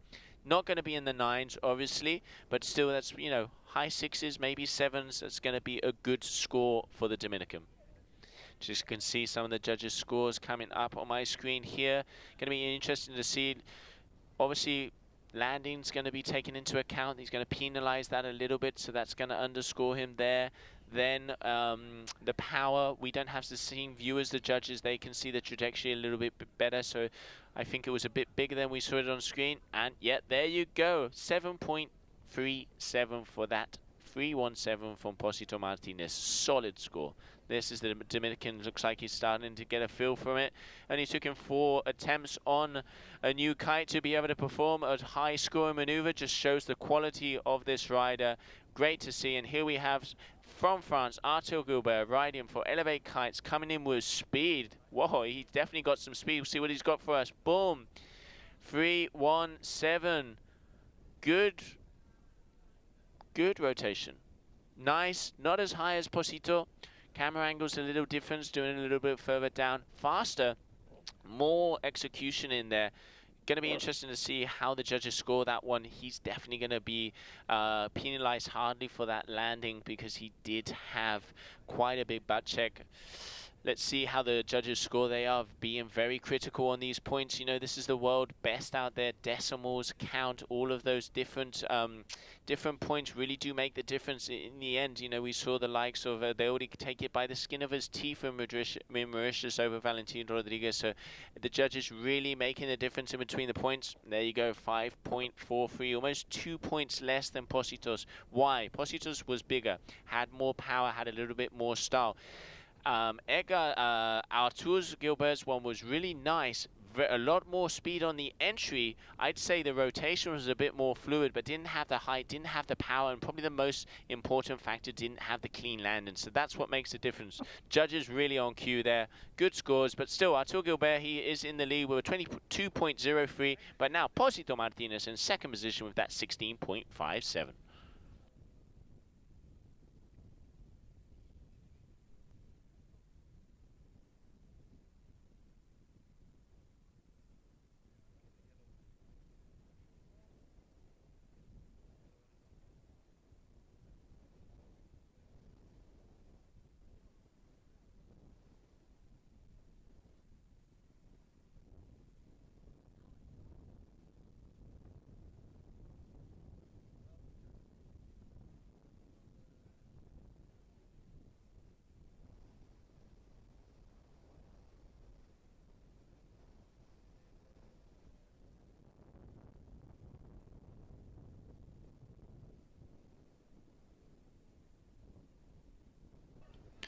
And we're back. Sorry for that again, getting through these technical issues. We just saw Eric Ulrichs unfortunately not quite get what he wanted there. He had a crash, and there we can see Posito Martinez trying that backside 315. Kite was high, didn't get the speed, didn't get the execution. Even if he would have landed that, it wouldn't be a high-scoring maneuver. This is quality over quantity. But again, it's good to see the Dominican being able to pull off some maneuvers on kites that aren't his. He is sponsored by by Crazy Fly. But his equipment didn't arrive, unfortunately, on the plane, and he is out there on borrowed gear. So great to see the community, the family vibe that we have here at the GKA Kite World Tour. But still, he is in second position with a 16.57, so he's going to be happy with that performance here. And in first, coming up next, we have Arthur Gilbert from Elevate Kite. So let's get see what the Frenchman, who is in first position of this heat, comes through. 22-point average for Arthur. I think Liam, if I'm not mistaken, had a 27 or 28-point average, so definitely up there. He's, you know, the hits, as the guys are getting used to the conditions, the tricks are getting better and better, and the scores are getting higher and higher. So very powerful rider, has a lot of speed, this Frenchman. Really one of the best front blind moves out there. Is probably my favorite maneuver from him. Looks like he's going to be performing this move on the way out. He's eyeing up the section here. He's going to turn around, see how much time he has. Let's remember they have 1 minute to perform each trick, and unfortunately, it looks like we missed it again.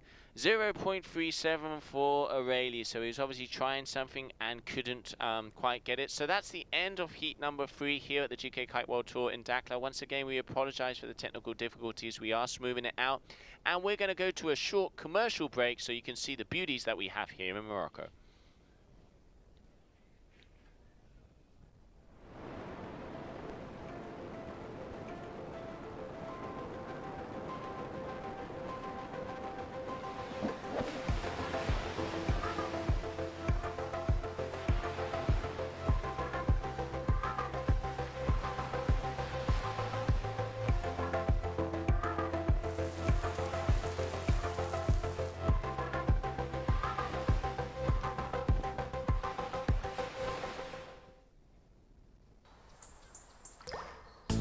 Yeah, man, I'm a natural.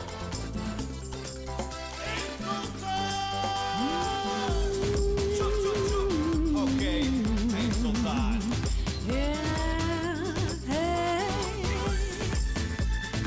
Original. Tapi, beef.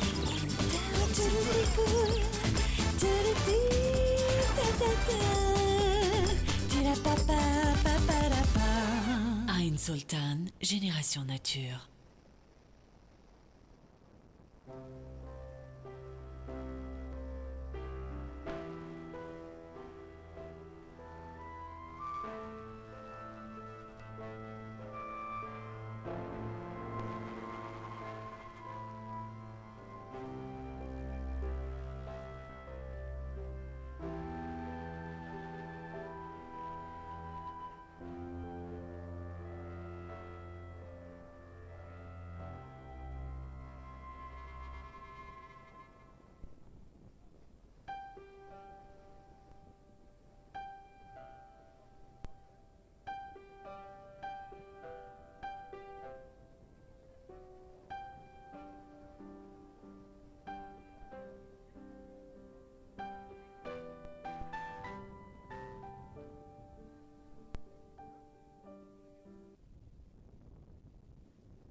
CJS, faire gagner le sport.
Yeah, man, I'm a natural.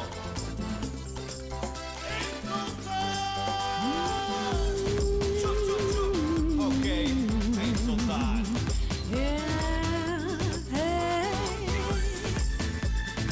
Original.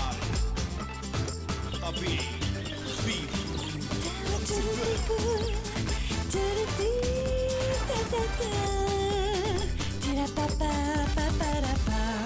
Ain Sultan, Génération Nature. 3, 2, 1, go. Okay, down on the beach here, Bosito Martinez, Arthur Gilbert, both placing first and second in that heat. Bosito, how are the conditions? First of all, thanks to everyone to watching the live stream.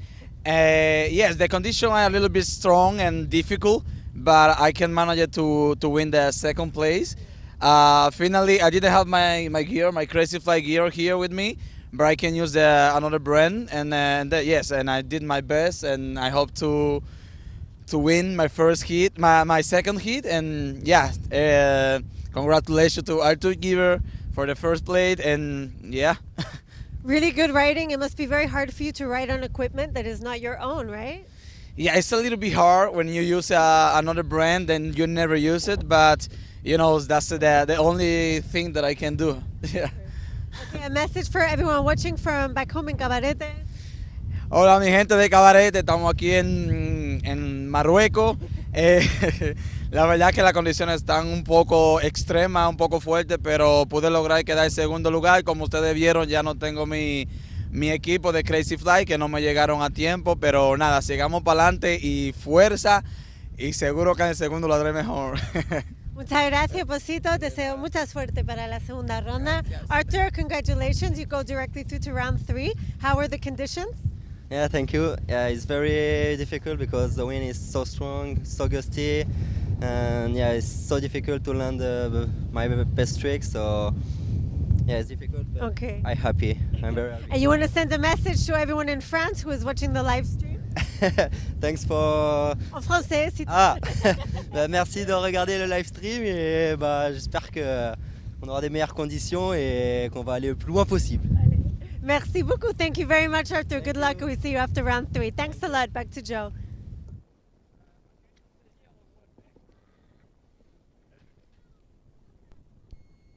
Ready when you are, Eric, if you want to bring back to me.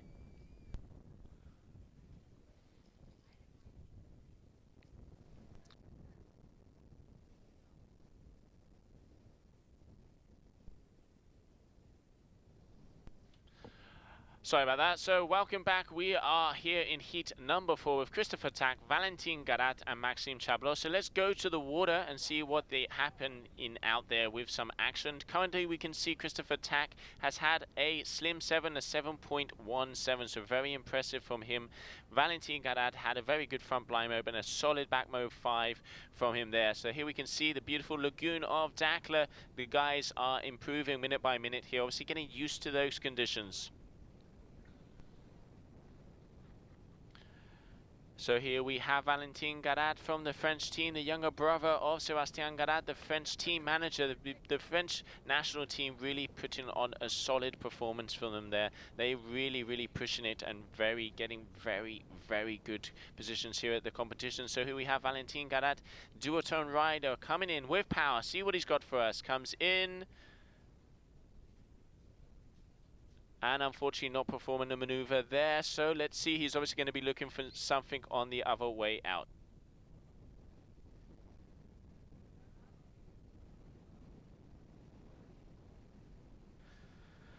So let's see what he's got for us now. He's going out again, not quite getting it there on that maneuver. So he still has a very good front blind move, a 6.1. Val has a lot of power, has a very nice slim 7 as well, not performing it yet in this event. You can see him coming in here front and center with power, and yet he's been timed out. So the riders, they have 1 minute to perform their maneuver. If I'm not mistaken, it looks like, unfortunately, he's taken too long to perform his move, so that has been counted as a crash. So this move that he's doing here will not be counted, and even if it was counted, unfortunately, he didn't quite get the bar there on that 315 or 317 attempt, so that's a crash for Van Garat. And coming up next, we have Maxime Chablot. Maxime Chablot, current junior world freeride ski world champion. Very talented sportsman generally. You can just see why they're performing a 317, but unfortunately as the kite went down there, that will not count. So that maneuver will be counted as a crash. Was a good move as well. You could see the speed, had the extension, did that frontside 7, not quite getting the landing, so that would be a crash there for him.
Okay, here we can see Val again, if I'm not mistaken. A little bit hard to see there. The light is getting a bit in front of us. So it will be Valentin Garat's turn. So that was Christopher Tack, backside 315. Christopher Tack, 2014 freestyle world champion. This guy is one of the eventers of the double half caps.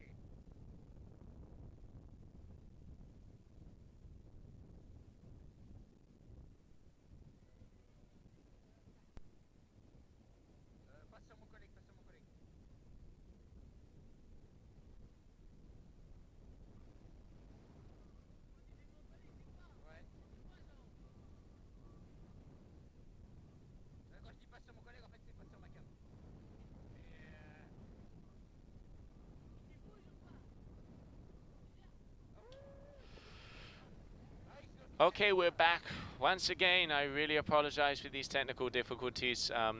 Looks like they're starting to get things smoothed out, but unfortunately we've had some sound issues here. So Christopher Tack, as I was mentioning before, 2014 world champion, one of the pushing members of the freestyle back in the day. You know, when the doubles came into contention, this Liquid Force rider, he was on it. You also, when it comes to kickers, when it comes to the Park League, a very impressive all-round rider and known for his style. And you can just see by the scores he's getting out there, this is why he's get the numbers up there. So he's got a 7.17 for a slim 7 that unfortunately we missed, and that's 6.37 for a backside 315. So Very solid riding here from Christopher Tack and showing why he was world champion. Also in second position we have the Swiss rider Maxime Chablot, who is currently in second position and generally in the World Tour with 6,109 behind Adeori. So very, very impressive rider, and also junior freeride ski world champion. So this is why you can see all the different disciplines, all the different sports coming together, making that complete rider, which he is. So Christopher Tack unfortunately missing that last trick with a crash, and now we'll be moving on to Valentin Garat. Okay, so just coming in quickly on our screen, it looks like at least we got half of his trick there. We could see what looked like a 317 from Valentin Garat coming down with power, with style. That's going to be a good score if I'm not mistaken, but we didn't see the first half of that. Okay, you can see judges' scores coming in. Must have been pretty big because there's some big numbers up. Let's see what the general overview will be. But Valentin Garat, I think, if I'm not mistaken, is going to take the lead in this heat over Christopher Tack, but it's going to be a close one. 7.33, is that enough? By the skin of his teeth it isn't. So 13.43 for Valentin Garat and a 13.54 for Christopher Tack. So Christopher still in first position, only winning by 0.11. Val Garat coming in second with 13.43, and then Maxime Chablot with one trick less with an 11.87. Very close heat, as you can see as we start getting through the heats. The riders are getting used to the conditions, getting used to the maneuvers, finding their sweet spots, getting the gears all loaded up and start performing and firing, and this is why they are the world's best here at Dakhla.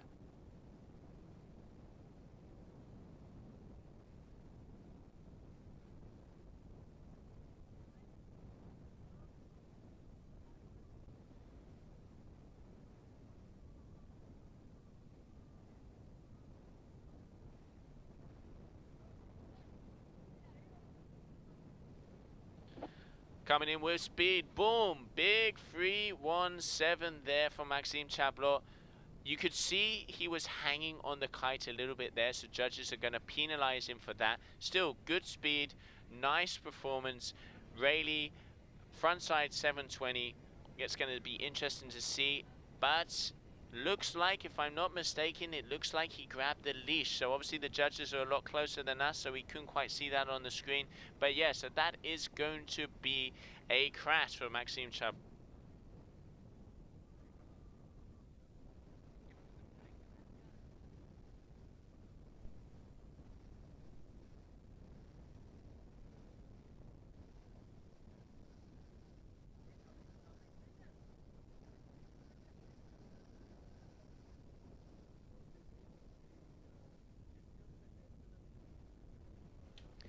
Okay, so there we have Christopher Tack, front and center. Let's see what he's got for us. Right foot forward, edging up.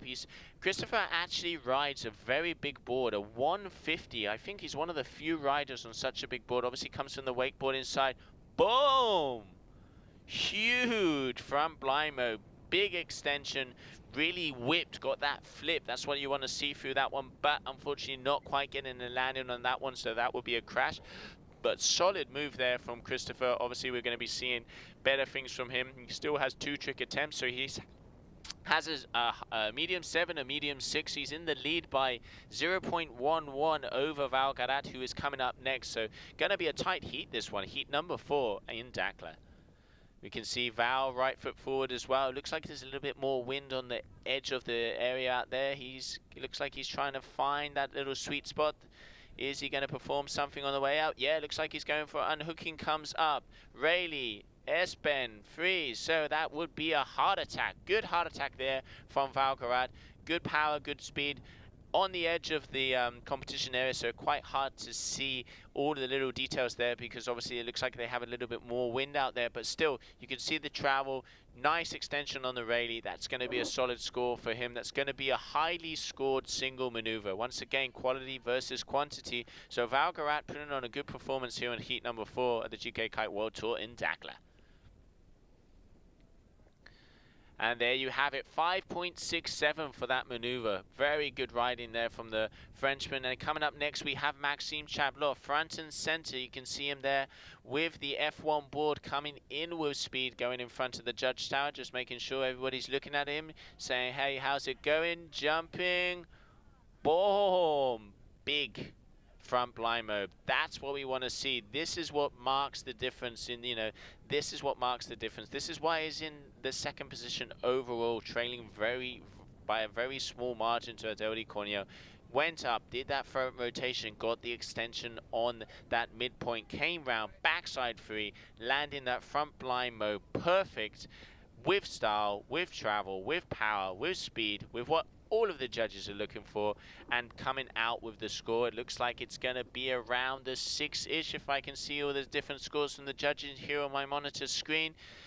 Yeah, there you go. That would be why he has an 18.04 average.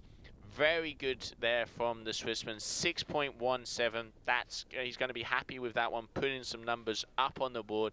Currently in second position, so we have Val in first with a 19.1, excuse me, Maxime 18.04, and Christopher with a 13.54. So very close days here. We can see Christopher here. Beautiful. This is what I want to see. This is what we're talking about, the difference of style. You can see that was a back mob 5 with a nose grab. Very nice. Grabbed the board, probably not as long as he wanted to, but did get that grab in there, performing it with power, with speed, coming down, landing toe side after that back roll of that front side 5. Solid move there from Christopher Tack, going to be a good score. Let's going to see if he's going to take him into first position over Valgarat. Going to be close, definitely going to be close. You can see the riders are starting to get used to these conditions. Actually, it looks like that 150 board from Christopher is helping him out there. You can see when he comes down with those landings, landing with power, comes from the wake style, and there you have it. 20.24 average, 6.7 for that back mode 5. The grab, the power, the height gives him those extra kudos, those extra points, and that's why he is first at the moment. Val going for that 317, unfortunately missing the bar, actually landing the maneuver but missing the pass. You can see he's not happy with that, smacking his hand against the water. The lagoon is in pain. So yeah, not quite being able to pull that one off there, but still good performance here from the Frenchman. He is currently in second position, only trailing by 1.15. So good to see Valgarat on the top positions here in this heat. Coming up next, we have Maxime Chablot.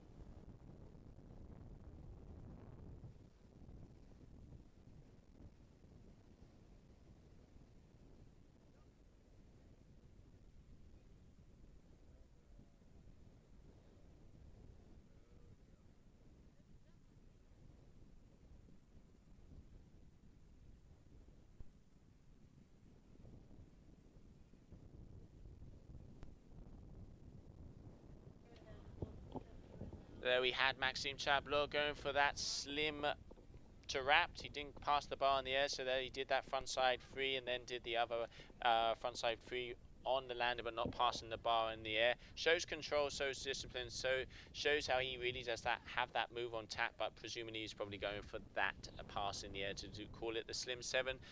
Not going to be a high score. Kite looked a little bit high, but still putting some numbers up on the board. He's a very intelligent rider, knows what he has to do. In contingency here for the World Championships, like we said, Brazilian event has been confirmed. The top 5 or 6 riders of the men are only separated by the maximum of 130 points-ish. So it's anybody's game, and these guys are pushing it to the limit. So obviously, keeping their cool, riding intelligently to go through the heats to get that best position possibly. And there you have it. For that Slim 7, he has a 6 points. So still good score on the board, takes him into first position with a 24.04 average, leading by 3.8. And here we have, coming up next, we have Christopher Tack, 2014 World Freestyle Champion, coming back on tour. Great to see him here in Dakhla and showing some solid performance out there. Once again, going right foot forward. Maybe he's going to try and go for that front blind mob. He didn't quite land the last time. Going to be interesting to see what he has. Has some speed. We can see the board letting off water there.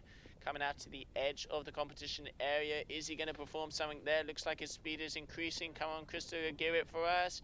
Unhooks. Boom. Okay, double S-bend, not quite getting, unfortunately, maybe looking for that double S-bend pass or the double hard attack free. Not quite getting it there, but still, you can really see the wakeboarding aspect here of Christopher. He's used to the park riding, solid rider when it comes to obstacles. A lot of time behind the cable, really does show in his style, but still, he's out against the world's best here. A lot of the riders performing multiple passes and equally as powerful as him. So still going to be interesting to see how he does in this competition. But at the moment, he is in second position of this heat and very close, putting out some solid scores. So great performance here from the rider from Belgium.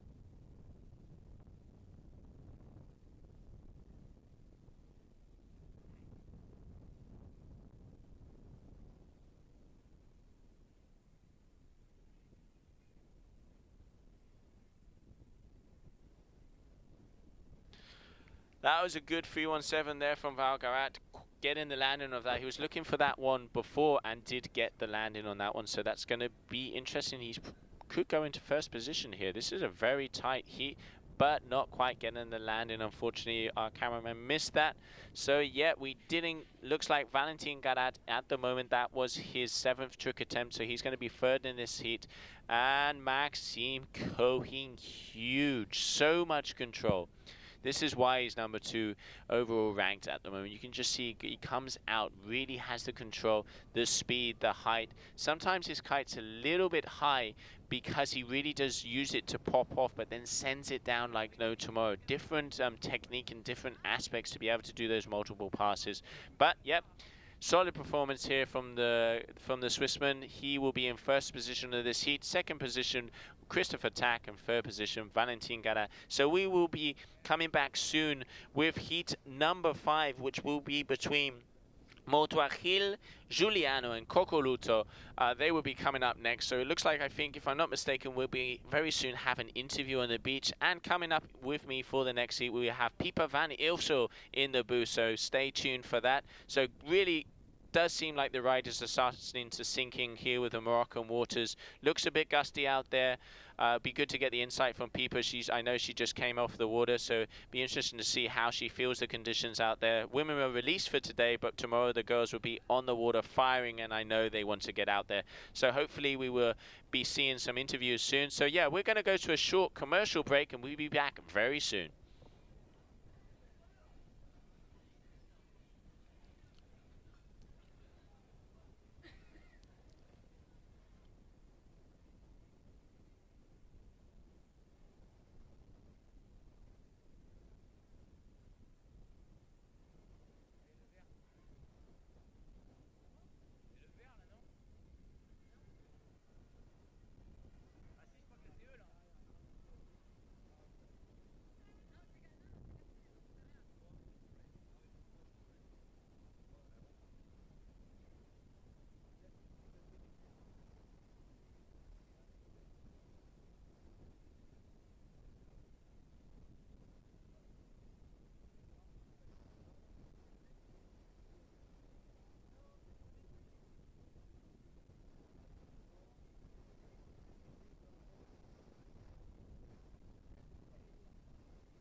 MDJS, faire gagner le sport.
Yeah, man, I'm a natural.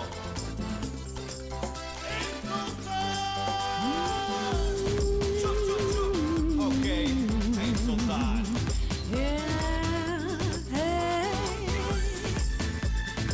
Original. Papi. Beef.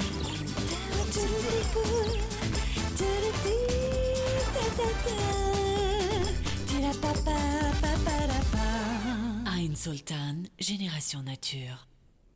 Okay, guys, we're back down on the beach. Maxime Chablot killing it in pretty tough conditions out there. Max, you have a tight race at the moment for the world title. You're in the game. Are you feeling a lot of pressure right now?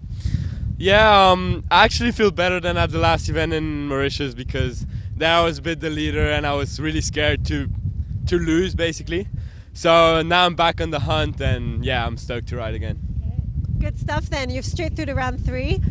Any feelings about the competition so far and the conditions? I'm quite happy I go through the round 3 because we're going to do round 3 tomorrow and the wind's probably going to be a bit lighter.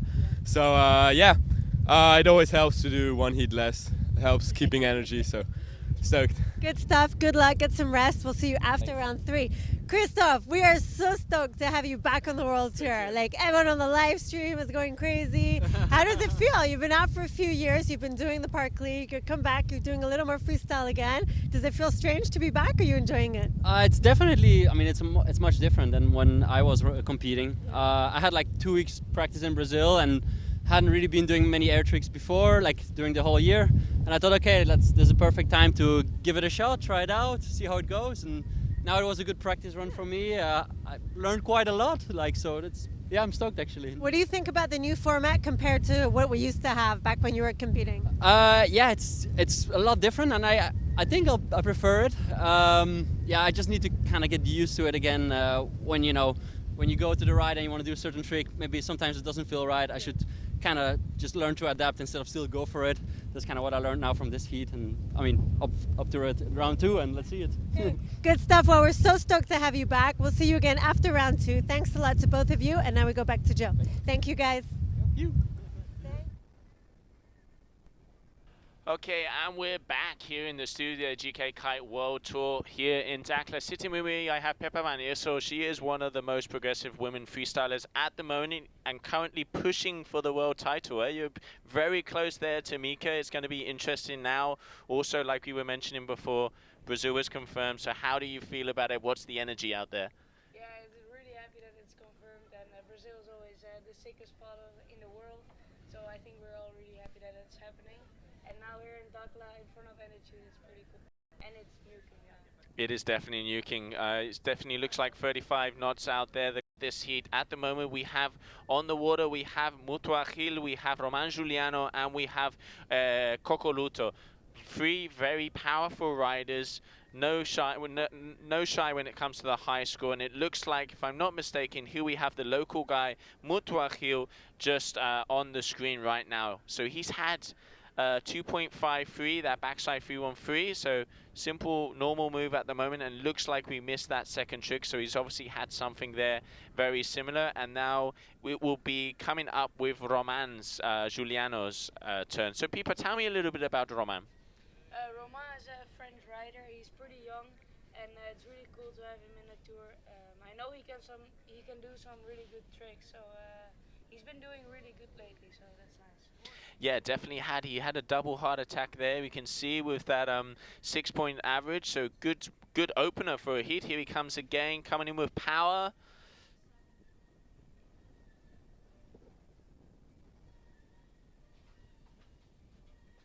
Trying, looking for his edge.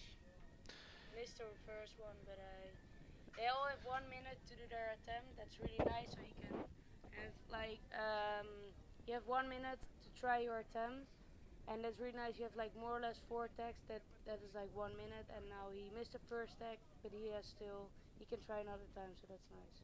Yeah, it's good. Here we can see coming in with power, didn't get it. 1, 2, boom, 5. Okay, double Hinterberger 5. Good. I'm not a fan of this move, but when done correctly, it does look good. He definitely gets the extension. Nice rotation coming through. Came down with the 5. Looked like he had a little bit of butt check, but that's going to be a good score. It's going to be interesting to see how the judges score that one. As we were mentioning before, Pepper, the judges are really very powerful when it comes to criticizing non-performed tricks. So they're being very hard when it comes to that.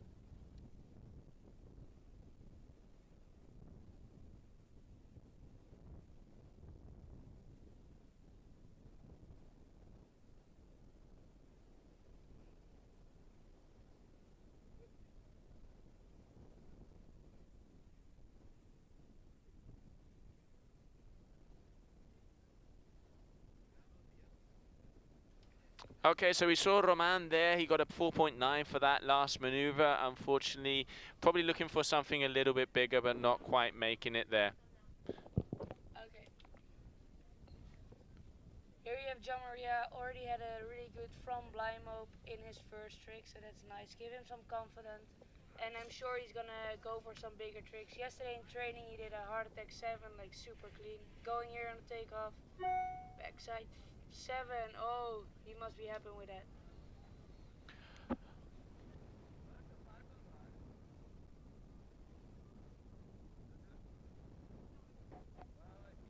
Once again, we apologize for all these sound issues that we're having. It's in and out.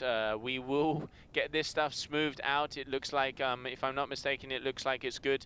Any comments, please? If you can't hear the sound, please comment on the streams. Sometimes, you know, we can't quite get it, and looks like the technicians are doing the best job possible to get it working. So once again, here with Pepper in the booth here at the GKA Dakhla World Tour. But it looks like I have more sound issues, so we'll be back in a second.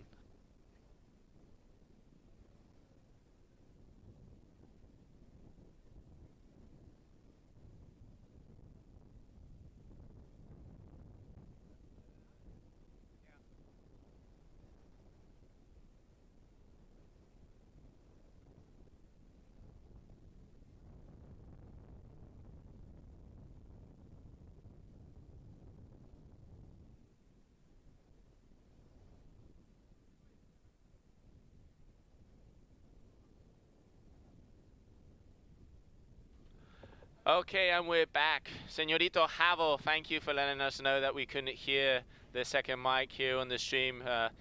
Technical issues, internet is at hamster speed. Hopefully we'll get up to cheetah very soon, and we will have this stream going smoothly. So yeah, just currently we are at the GKA Kite World Tour here in Dakhla. This is round number 1 of the men's freestyle. We're in heat number 5. On the water we have Mutuagil, we have Roman Giuliano and Gianmaria Coccoluto. We saw that backside 317 from Gianmaria before. High score 7.77.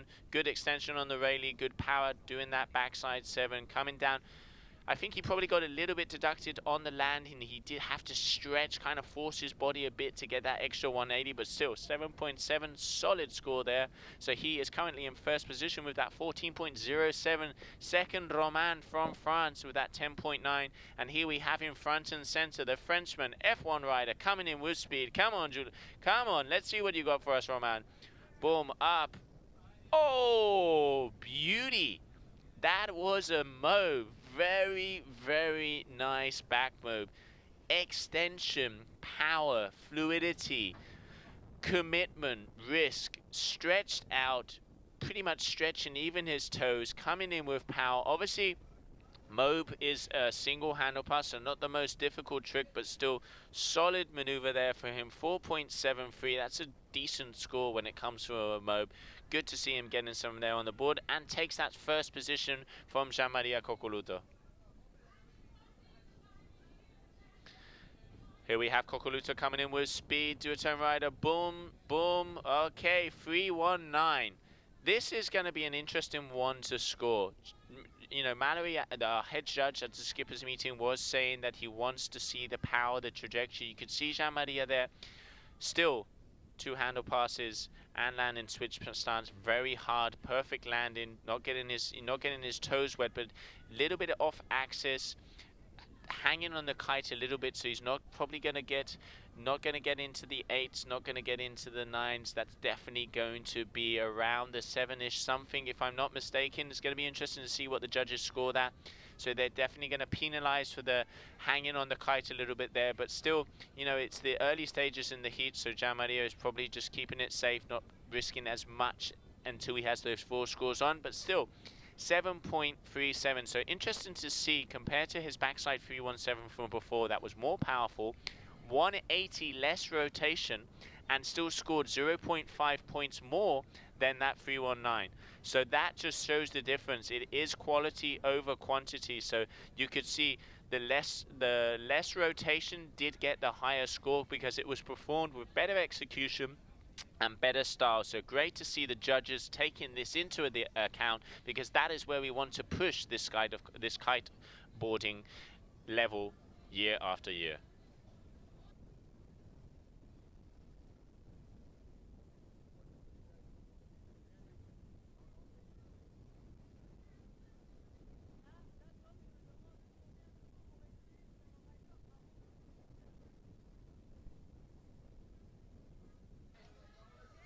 You can see Mutwakil there going for that back mob. Nice, good extension, good power. Not as big as Roman, so I doubt it will score as high, but still getting some scores on the board. Good to see the local rider, Air Rush rider. He actually came, if I'm not mistaken, came second in the African Championships. We saw him also at a couple of the international events. Great style, really good. Him and Jonas Ouadmid are probably the 2 best Moroccan riders so far. Really nice guys on and off the water. Always got a smile, so great to see them here defending their local spot, and they're not going to make it easy for the rest of the riders here in Dakhla. We can see that F1 Bandit coming in front and center. That must mean Mr. Giuliano is coming in with speed. He is powering up. You can see the water coming off of the board. Eyeing up Eye of the Tiger, looking for that bit of chop to take him into orbit. Let's see what he's got for us. And he's left me hanging. Decided completely against that and turned around. Thank you, Roman.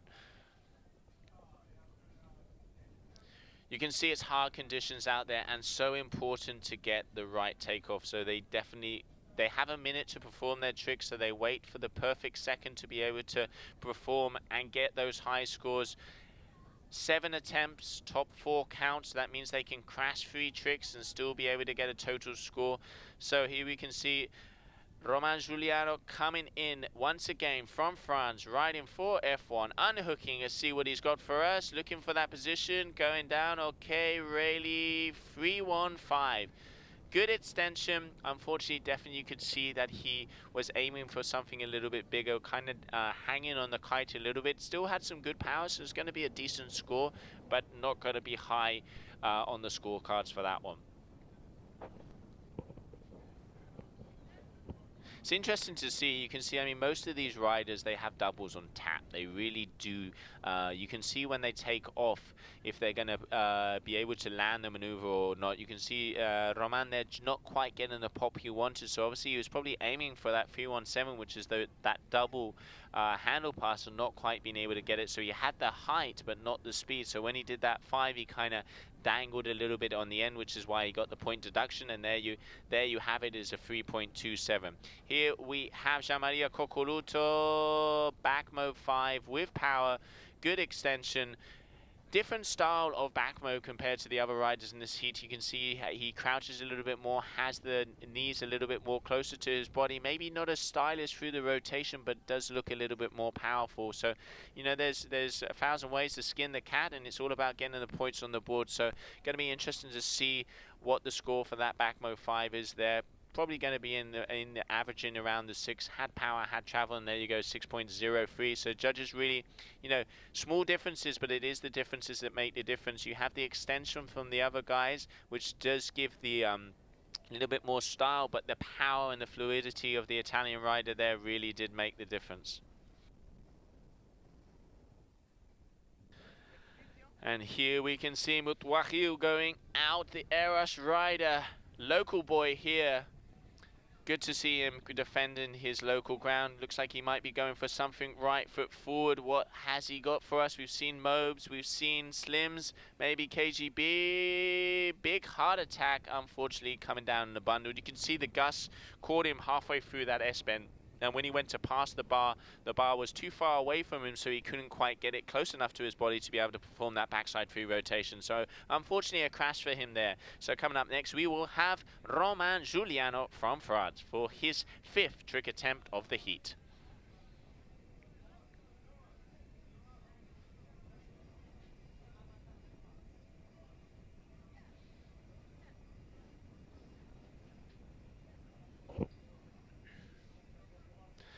Okay, coming in with speed. What he means business here. You can see coming in. Yeah, okay, up. Boom. Ah! Get in the height. He's looking for that 317. He wants it. He knows obviously knows he can perform that maneuver. He's currently in 2nd position, but he does need a combo. He's in a combo situation, so he needs an 11.65 to be able to take first from Gianmaria Coccoluto. So what that means is he has to land both tricks next to be able to even have a possibility of taking out first. So Gianmaria Coccoluto coming in, right foot forward.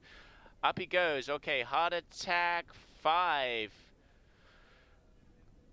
Not bad. You can see he did get the height. It looked like he got pulled off axis a bit. Really good to actually pull that off and keep himself collected to be able to perform that double handle pass.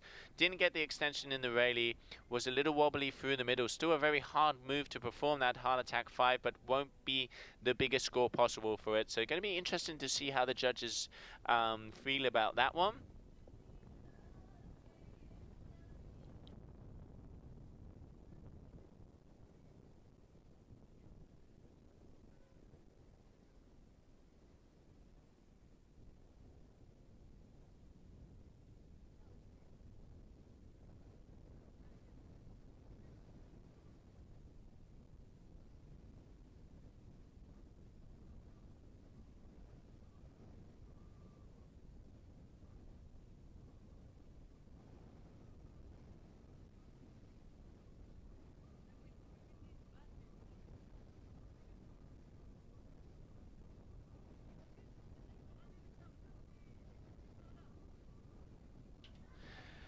And there you have it. So that was a big maneuver there from the Italian, Gianmaria Coccoluto, with that heart attack 5. But unfortunately, because he did have that little wobble in the middle, probably produced by a gust out there, really good to keep that move together, but was deducted points. So a 7.27 for that. So good solid score for him, but he's probably looking for something a little bit more in the 8 ranges. But still, he's in the lead by 8.37 over Roman Giuliano. So he's got quite a comfortable lead at the moment, but still, you know, the practice runs also, these guys, they want to get as much time out on the water, and with the pressure of the buzzer, as you would say out there, get in sync with the water, get in sync with the culture and with the location so they can perform their best and try and crown themselves champions here in Dakhla. And here we have Mutwahil, Slim, 5, nice. Okay, yeah, real good extension. You can see him really pushing that front foot forward, tweaking it up at the top, coming round, front side 5, landing switch stance.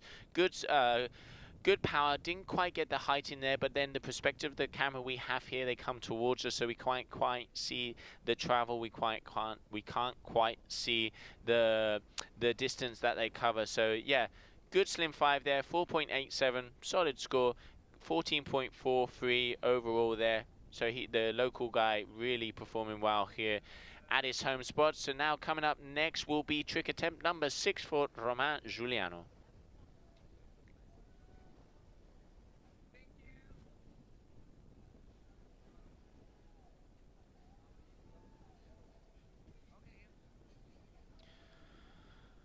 Going to be interesting to see if Romain will perform a trick right foot forward or if he's going to continue to go for what seemed to be that 317.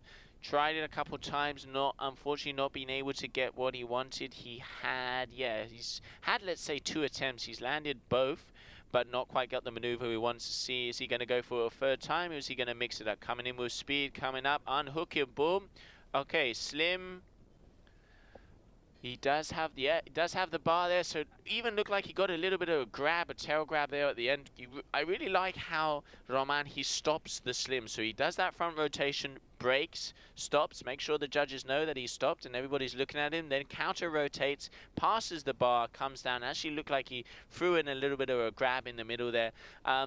Looped the kite a bit at the end, if I'm not mistaken, grabbed the other side of the bar, and yeah, there you go. So 2.47, so obviously the judges could see that the kite was a little bit high and as not landed with as much control as they wanted. He's had points deducted there, so but still nice extension there for the Slim. Romain obviously going to want to step it up a little bit if he wants to be able to overtake Jean-Maria Cocoluto, but unfortunately he's in the combo situation, so it looks like Jean-Maria is going to take the win for this heat. He still has 2 tricks to go, but as the other 2 are comboed out, it's going to be very hard for them to take the win here. Here we have the Italian coming in with power, front and center, unhooking, see what he's got for us. Boom, Slim to wrapped. Looked like he got a little bit more height than he was expecting there. As you can see, he really stopped at the top. Maybe a gust, or unfortunately just taking a little bit too much. Not quite getting the landing on that one. Good speed on entry, going for that Slim 7, but that's going to be a crash for Jean-Maria Cocoluto. So this will be the last round of tricks here for heat number 5. Coming up next in heat number 6, we will have Burlando, the 14-year-old from Gran Canaria. Then we have Giuliano and Rosalie and Valentin Rodriguez. Sorry, getting my heats mixed up here. So Burlando, Aaron Rosalie, and Valentin Rodriguez. Valentin Rodriguez coming in second in Mauritius by the skin of his teeth. He has one of the biggest KGB 7s I've ever seen. Really performing well in Mauritius. Going to be good to see the kid ripping it here in Dakhla. And talking about Dakhla, you can see the local there with a very nice back mode 5, good extension, good power, coming down. Going to be interesting to see how they score that one. So definitely going to be a high score for that back mode 5. Really nice to see the local boy pushing it. He's not over until it's over. 5.53 for Mutwahil for that back mode 5. Solid performance there, so he is going to have to be happy with that, and still going through to round 2, still has opportunity to come up the leaderboard.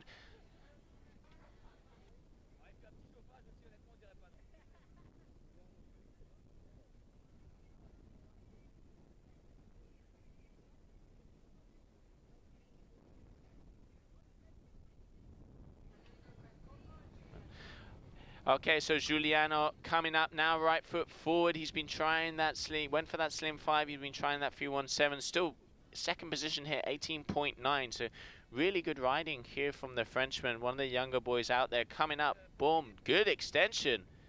Yeah, that was unfortunate. Really good extension on that Rayleigh. Fluidity throughout that backside 5, unfortunately missing the bar on that second pass, but if he would have landed that, that would have been a solid score. Really like the style of this rider. very fluid, very powerful. I reckon we're going to be seeing more of him for the rounds to come. And coming up next, already taking the win in this heat because he's comboed the other guys out, Gianmaria Coccoluto will be on the water for his last trick attempt. So that would mean Gianmaria Coccoluto will be first, Roman Giuliano will be second, and Wat Mid will be third. So congratulations to all three of those riders. Let's see if maybe we get camera on Gianmaria Coccoluto to see that last trick attempt. Unfortunately, I think we don't. Yes, we do. I can see, yeah, Hamza, I can see on the multi-screen I got here, they got him on screen. Vamos, Gianmaria, for the public, for you guys. Back roll. He looked like he was probably going for a KGB there, but the gust hitting him doesn't need that trick to take the win. So Gianmaria Coccoluto and Roman Giuliano in second position. And I just been informed we will have an interview with them as soon as they get back to the beach. Going to be good to see how they are. I think that might be the highest scoring heat for the competition so far, 28.51, if not the highest. It's going to be very close. We saw the likes of Liam Whaley in the first round in the 27s and 28s. So, yeah, I mean, these are the guys that are pursuing those top spots. Gianmaria's in 5th position overall. Liam Whaley's in 6th.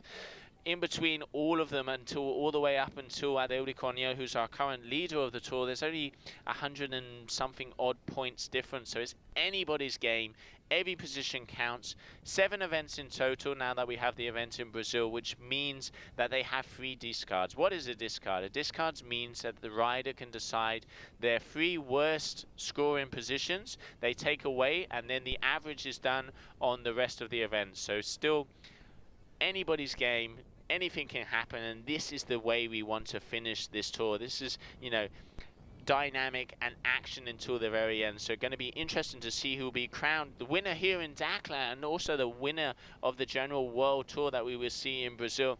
Then when it comes to the ladies, it's the same. You can see Michaela Sol performing solidly. She's one of the most progressive freestylers out there. Then we have Bruna Kajia, multiple world champion, coming back this year on tour. 2nd position so far, so it's not over there. And then also we have Pieper van Ilsel, who will be in the studio with us a little bit later. All of these girls are pushing the envelope when it comes to women kiteboarding, which is great to see. They absolutely rip. So yeah, we'll be back very shortly, but we're going to go to a short commercial break, and then we'll be back on the beach with Gemma, with Gianmaria Coccoluto and Romain Giuliano.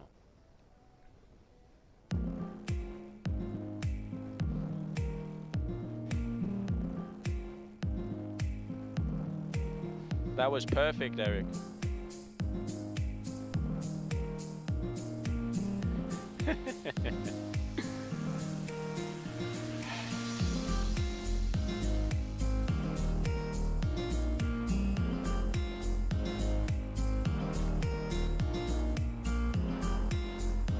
I can imagine, man.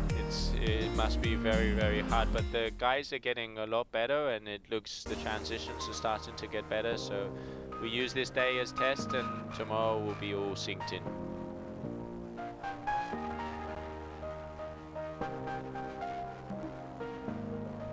Absolutely. No, let's push forward, and for sure we sit down with a cold beer and we make it absolutely magnifique tomorrow.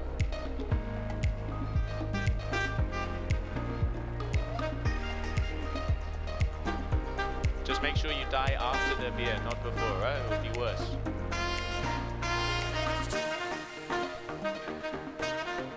Thank you, my friend. Right, dude?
faire gagner le sport.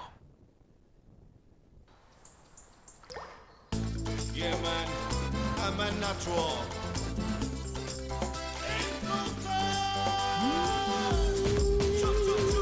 Okay, ain't so bad.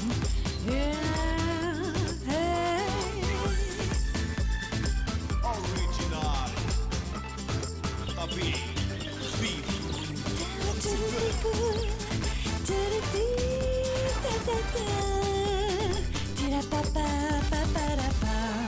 Ain Sultan, Génération Nature. Gian Maria Cocoluto, making your way straight through to round 3. How was your heat? Yeah, my heat was really good. I did a lot of good tricks. The conditions are really hard. It's super windy, like more than 25 knots. But I did really good. I'm really happy to go straight in the round 3. Good job. A message for Italy who are all watching? Ciao ragazzi, grazie che ci seguite sempre. Speriamo di arrivare in finale. Podio. Podium. We all understood that one. Thank you, Gemma. Lots of luck, and we'll see you after round 3. Thank you. See you later. Romain, you did some good riding there. How was the heat? How are the conditions? I'm pretty happy. I finished second of my heat. I just learned my tricks, my basic tricks, and passed the second round, so I'm happy. Good job. You want to pass a message to the followers from France who are watching? Bon, on va essayer d'aller le plus loin qu'on peut. Et puis voilà, on va essayer de tout casser pour vous, pour les Français, tout ça. Good job, Romain. Thank you very much, and good luck for the next round. Thank you. Thanks a lot. Back to Joe. Yeah, that's great to see there from the boys from Gian Maria Cocoluto and Roman Giovanni. Very good riding from both of them. Smiles. You can see Shakas from Gian Maria and smiles from Roman. So great to see the guys enjoying themselves out there. And without a doubt, very solid performance from both of them. So going to be good to see them in the next rounds to come. So now, currently this is the first round of freestyle here at the GKA Kite World Tour in Dakhla. Heat number 6, we have Bolando from Italy. The youngster, 14-year-old. This kid has so much talent. Going to be good to see him in the years to come. I think we were just missing him there. So it's going to be his trick attempt here on the screen. And he is up against Aaron Rosley and Valentin Rodriguez. So let's see what the youngster has for us. 14 years of age, currently living in Gran Canaria, riding from core. Solid performance, good to see him on tour. One has a really nice slim, this kid. I coming from, back in the days of the likes of Luciano Gonzalez or a lot of the old school riders where you really did extend that slim. Then now the wake style kind of more on an S mode than a slim. Like to see when it's tweaked. What can I say? I'm nostalgic. So this kid definitely has it. Good to see the youngster putting in some of those old school maneuvers. Want to take this opportunity to say a big happy birthday to my friend Aaron Hadlow. Little birdie's told me that it is his birthday today, so congratulations, mate. Happy birthday. Hope to see you at an event somewhere, or at least have a cold beer somewhere. So once again, happy birthday, Aaron.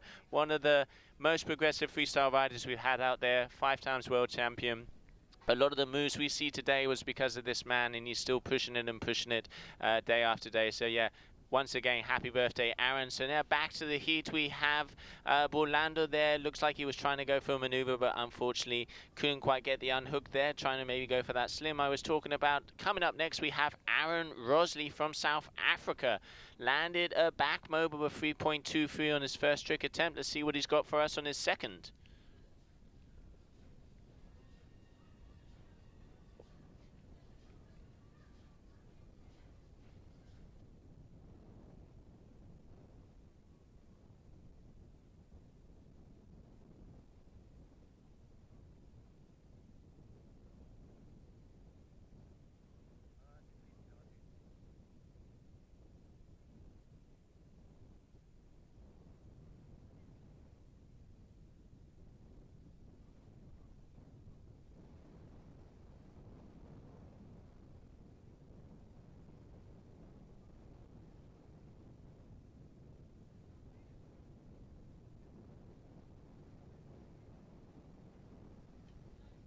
So unfortunately, Aaron on that maneuver crashed. Look there, Valentin Rodriguez, unfortunately not quite getting that move. Our cameraman missing that one, and really apologize for that. Looked like something big. He was coming in with speed. Kite very low. Valentin, such a powerful rider. In Mauritius, this kid was on fire. Coming in second to Adildi by 0.01 of a point. So close to the wire. 18 years old. The skill, the amount of push, the amount of height, how he slacks that kite out in those passes is unbelievable. We are going to see big things of this guy, and he's also one of the top contenders for that world title. He is currently in 4th position, 6,086 points, so tied to Carlos Mario, so very close to that. They already, like I said, the top 6 positions of the general world tour, very close at the moment, and Valentin is one of the high hitters to try and take that title. So going to be, obviously, every event counts, every heat counts, every move counts, and this is why they are the world's best here in Dakhla. Coming again here on the screen for trick number 3 is going to be Orlando from Italy, riding for core. Looks like he's coming in, trying to left foot forward, performing a move here, coming towards the beach. Let's see what he got for us. Unhooks, goes up front, extends that slim. Unfortunately, you could see didn't quite get that slack. You can see how the kite bar was pulled out of his hand. Needs to really throw that hip, keep the bar close to it so he can slacken out the lines, grab the bar, grab it with his other hand and land. So unfortunately, that's a crash for him there. And here we have Aaron Rossi from South Africa, super stylish rider. Has a few very nice moves under his belt, really likes to tweak it out and put some grabs. Not the most consistent, but then in Mauritius we saw him do his best event so far. So obviously coming on a high, big heart attack for him there. There you can see is what I'm talking a little bit about, the control. Big extension on the Rayleigh, good S-bend, does that backside free. Bit of a butt check on the landing, but really did get both hands back on the bar. Eye the tiger, looks down, comes in with speed, spots his landing, just his legs went a little bit underneath him, but still, solid heart attack there for the South African. Coming up next, we have Valentin Rodriguez. I can see on our AMR camera front and center, so we're just going to change that up now. So let's see, there we go, Valentin Rodriguez from Colombia. This kid, as I was mentioning, revolutionizing some of the maneuvers these days. Going to be good to see how he does it this heat. He already had a 8-point for that backside 317, which was the cut we saw before. Let's see what he's got for us now. Okay, so left foot forward, Valentin Rodriguez from Colombia, coming in, 3rd trick attempt, already got an 8 on the board, 13.97. What's he got for us? Coming in with speed, boom, Rayleigh, 2.5. There you go, 319. None less than none other than a 900. So that, what is that? That is an extended Rayleigh with a 900 rotation landing switch stance. Impressive there from the Colombian. Good power, little bit sketchy on the landing, but still fluidity, travel, trajectory, extension, style. This is what the judges are looking for. So let's see what he will get for that 319. As we mentioned before, judges have been very critical and reward him very highly if a trick is performed properly or even more risk or not as good and below average. So really taking into account all the different details. Every decimal makes a difference when it comes to the world title. So our judges merely making sure that they look at everything, tweak everything out and reward or deduct accordingly. So there we can see Orlando front and center, youngster, 14 years of age, already competing on the world tour. Who wouldn't want to travel the world at 14? I wouldn't mind. So yeah, good to see the youngsters coming up and the new generations of Grom coming into the tour. See what he's got for us there. I know he's been competing on the junior quite a lot. He's going out, right foot forward. Must be getting windier out there. I can see the cameras moving left, right and center. Is he going to perform something out the back? I think not. He's probably going to come in and maybe try that slim again.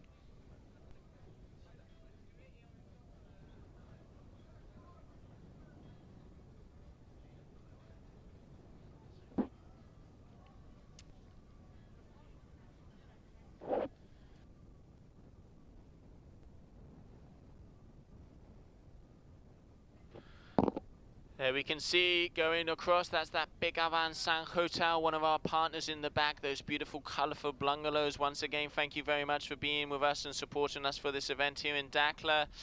I reckon Orlando's probably going to be counted out, and obviously our cameraman has decided that he has been because he's not recording him anymore. So here we go, coming in.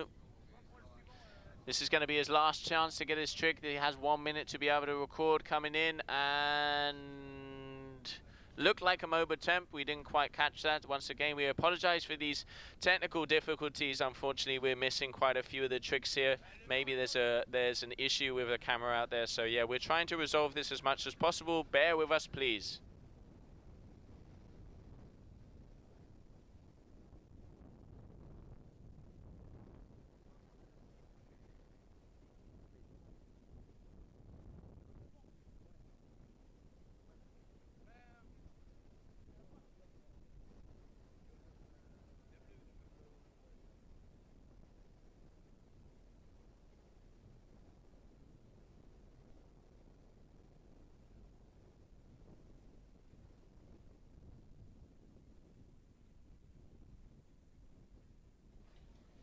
Aaron Rosley there, nice, slim, looked like he got a bit of a grab in the middle, a little bit of a Tindy and Indy in the middle there. See what the score would be.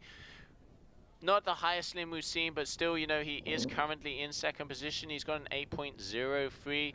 Going to be interesting to see the score of that. Probably mid-4s, low mid-4s for that slim. Front rotation with a front side 3. Adding a little bit of style in the middle with a grab, but still not quite getting the height and power he was probably looking for. 4.5, still solid score for an individual pass. So good to see the judges once again deducting and rewarding for quality versus quantity. We are not spinning to win here at the GKA. So now we will come up with the Colombian Valentin Rodriguez, duotone rider, coming in with power. See what he's got for us here for his next maneuver. 1, 2, 3, 1, 7, bouncing out a bit there. You can see the amount of power he lands with. We can't quite see the trajectory because he's coming quite straight towards us. So it's hard to see the amplitude there, but there was definitely fluidity through the front side 7. Decent extension on the rayleigh, could have been a bit more extended, but still getting that extension. Solid maneuver, landing with power, bouncing out. Going to be a good score for him.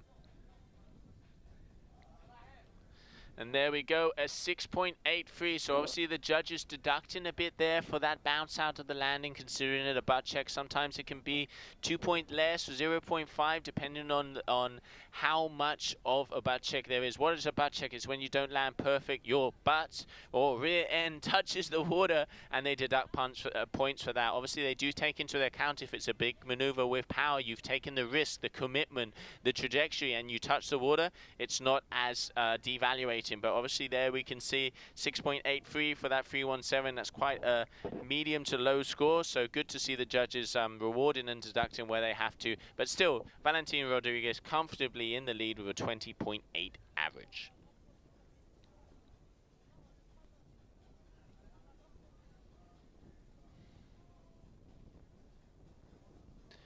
Okay, so it looks like we are looking for Burlando, the core rider, young 14-year-old blonde boy out there. Hopefully we'll be able to get him on camera. I think if I'm not mistaken, I can see he just went through Hamza's camera, if the cameraman can hear me out there in the back. Currently he is in third position, not quite managing to get a trick there. Looks like we have a little bit of a technical difficulty once again, so we're going to go to an overview of the beautiful beach we have here in Dakhla. You can see Judge Tower there, front and center. You can see the Moroccan flags flying, the Dakhla attitude. This is what you could see every day if you come over to this beautiful location for a holiday. Just chill out on those sunbeds, kite all day. Cold beers in the back. Doesn't get much better than this. So yeah, hopefully once again we apologize for these technical difficulties. We'll be back very shortly with the GKA Kite World Tour here in Morocco, Dakhla. And as soon as I said it, we are back. So that looks, if I'm not mistaken, that blonde hair is Aaron Rosley. Looks like he's going for an unhook. But he has a really nice back to blind with a grab. No, one. Okay, backside 313. He was obviously looking for that backside 315. Landed a solid one in Mauritius, not quite being able to manage it here in Dakhla so far. Going to be a medium score trick, only one pass. Obviously, you could see he was going for something else, so he had to wobble a bit at the end. Yeah, going to be a low score for that one. Yep, 3.03, probably not what he's looking for, but currently he's in second position. This is round 1 of the GKA Kite World Tour in Dakhla.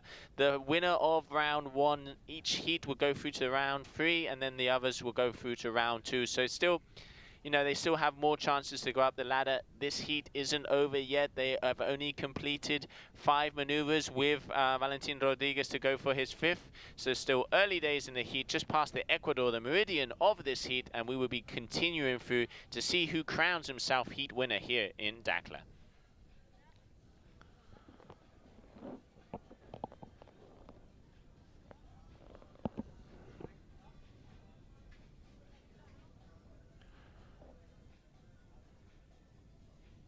There you could see Valentin, looked like he was going for that slim 7. You can see putting his head backwards with frustration, just getting caught on the gust on the middle there, not being able to perform the trick that he wanted. So obviously it's going to be a low score. He's going to be wanting something bigger, but still he is in the lead, but he's using this to sink himself in, get the gears rolling, and start getting used to the competition, because, you know, as he goes up the leaderboard and the heats progress, the level gets higher and higher, and the tricks have to get bigger and bigger. So obviously getting synced into the location is important. I know he's been here for a few days, saw him riding the other day.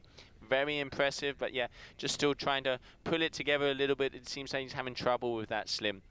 But yeah, coming back to Burlando from Italy, local boy from Gran Canaria, very young, 14 years of age. Great to see the Groms here on tour. He currently has 0.66 overall, but still he's been showing promise and very good performance here from the youngster. Learning process, so many years in front of him, so much talent. I've seen him free riding. Really nice slims, pulls off the moves, just has to start getting it together here on the competition. But this will be his 6th trick attempt. See what he's got for us. Definitely coming in with speed, there's determination, but maybe he's going to want to perform something right foot forward.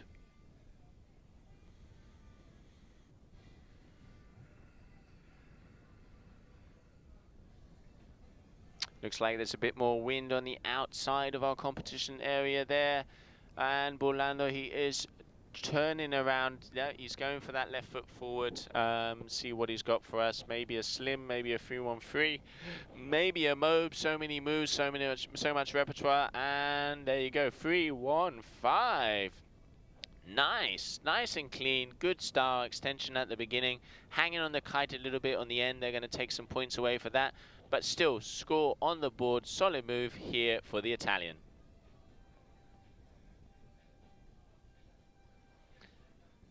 So coming up next, we have Aaron Rosley from South Africa. Aaron spends a lot of time with Jean-Maria, Maxime Chablot, Mika, part of the team. You know, they have that trainer, Fabio Ingrosso, needs no introduction. This guy's been one of the best kite skiers out there and in the kiting industry from a very long time, taking care of the guys, coaching them, making sure that they're synced in, and, you know, very hard training. You can see the difference, and really good to see the sport going that way, and, you know, people really teaching when it comes to a competition scene. So great to see those kind of things appearing on our sports, and, you know, the results they've been having with Maxime, with Jean-Maria, and with Mika. They can't be happier, and Fabio definitely has a big impact on these guys and girls, and that's why he is in the position that he is. But unfortunately, Aaron there just missing the takeoff. Looked like he got caught by a chop on his front side edge and not being able to get the pop that he needed. He looks like he's looking for that backside 315, but still has one more attempt. That was his 6th trick attempt, so he can still go for it one more time, or mix it up and go through. Going to be hard to catch Valentin. Actually, he's not going to be able to catch him because he's comboed out. So 10.78. So yeah, it looks like Valentin is going to take the win in this heat. So he still has 2 tricks to go, but still is in the lead. So training for him. Victory lap for this man on your screen, Valentin Rodriguez from Colombia.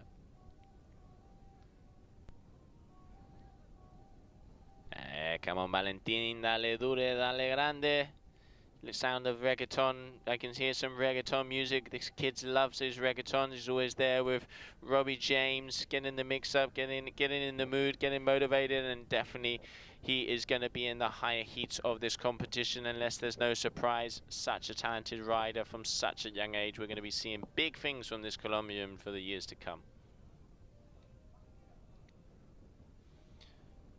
And once again, coming towards the beach, left foot forward, swinging that kite with speed. Wants to go high, wants to go big. This is the World Tour. If you're going to do it, it's going to be now. Slim 5. He's looking for that slim 7. Doesn't quite get the slack in the lines there that he needed to get that second pass in. So solid slim 5, but knowing Valentini was looking for the slim 7 or slim 9, so it's obviously just, he knows he's in the wind, trying to get into the flow to make sure that he can perform in the heats to come. So yeah, gonna be a medium score for him for that one, but still getting into sync, as I mentioned, and looking forward to see him in the heats to come in this competition here in Dakhla. Here we have the youngster Orlando, right foot forward. Is he going to perform a trick out there? He's been looking for that gust. You can see him, he's been going out there every single time. But I think he's probably going to be doing something coming towards the shore. It doesn't look like he's edging his board. There you go, transition. Once again, we can see the beautiful Pekawan Sang in the background there. Thank you for supporting us from this event. One of our supporters, also from the same group as the Dakhla Attitude Hotel that we're situated here in front of the lagoon. Boom, boom, there you go. Slim 5, not quite getting the landing there, but still nice rotation, stopping well in the middle, but unfortunately not quite getting that 540 rotation around in time and coming down in a bundle, so that'll be a crash for him. That will be his final trick attempt. So now we will have Aaron Rosley for South Africa for his last trick attempt of heat number 6 of round 1 of the GKA Kite World Tour freestyle event here in Dakhla, Morocco. There we go. That is where we are going to be having our cold beers at the end of the day. That's what we want to see. And that is going to be one of the drinks from Bavaria, one of our sponsors here. Thank you very much again for keeping us refreshed and cold during the event. And what better place to have it than right there on that beach. And here we have Aaron Rosley going. I'm going to call backside 315. 1 and 5. Not quite getting the landing there, unfortunately. Looked like he was going for it, but catching the backside edge. So that would be his last trick attempt, but still 15.56 average. Good average for him there. Valentin Rodriguez were 24.27. So he still has one trick attempt. Like I mentioned before, heats will be going around the 28s, 27s, 29s area. So still, he's obviously in contenders for those higher positions in the heat. Let's see what he's got for us in the bag of his final trick of his heat here.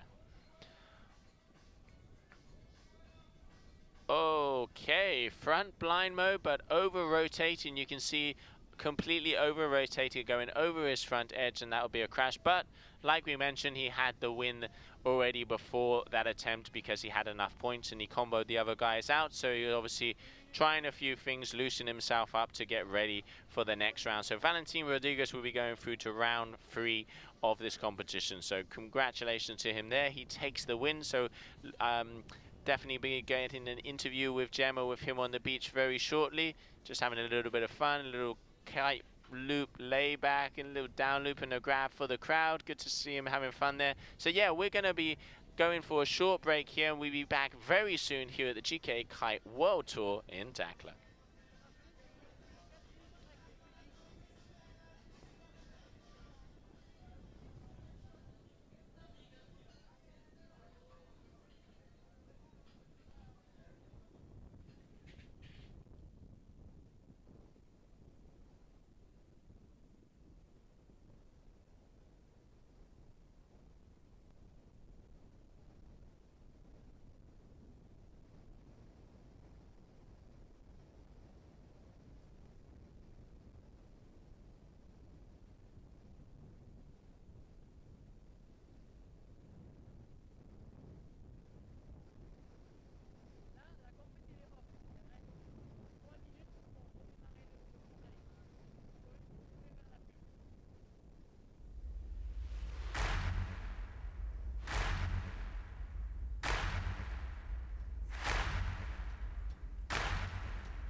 MDJS, faire gagner le sport.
sport.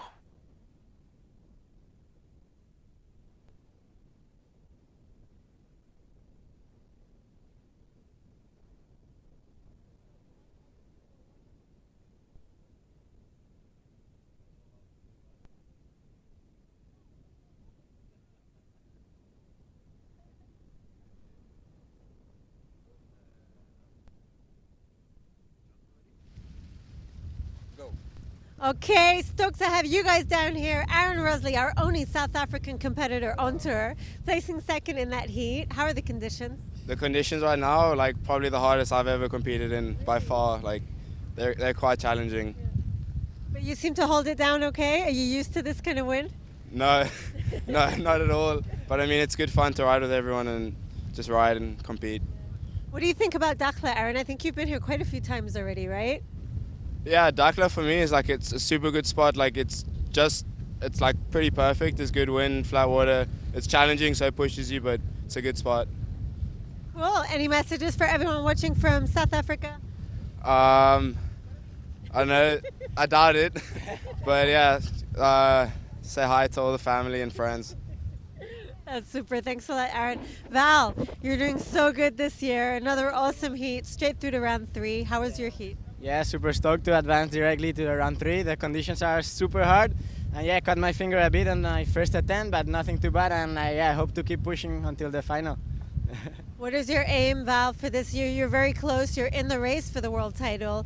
There's very few points between all of you. Are you starting to feel the pressure? Yeah, like the pressure is insane. The level is crazy. And yeah, I really want to be world champion this year. I'm going to do my best for it. And if not, I will be happy anyways.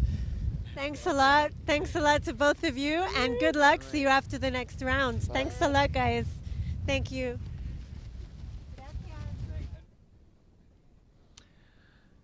Great to see the stoke there from the guys on the beach. Looks like they're definitely happy. You can see Valentine there, Shaka's up, and Aaron Rosley both happy with their performance of the heat. Solid riding from both of them, and great to see them pushing it here in Dakhla.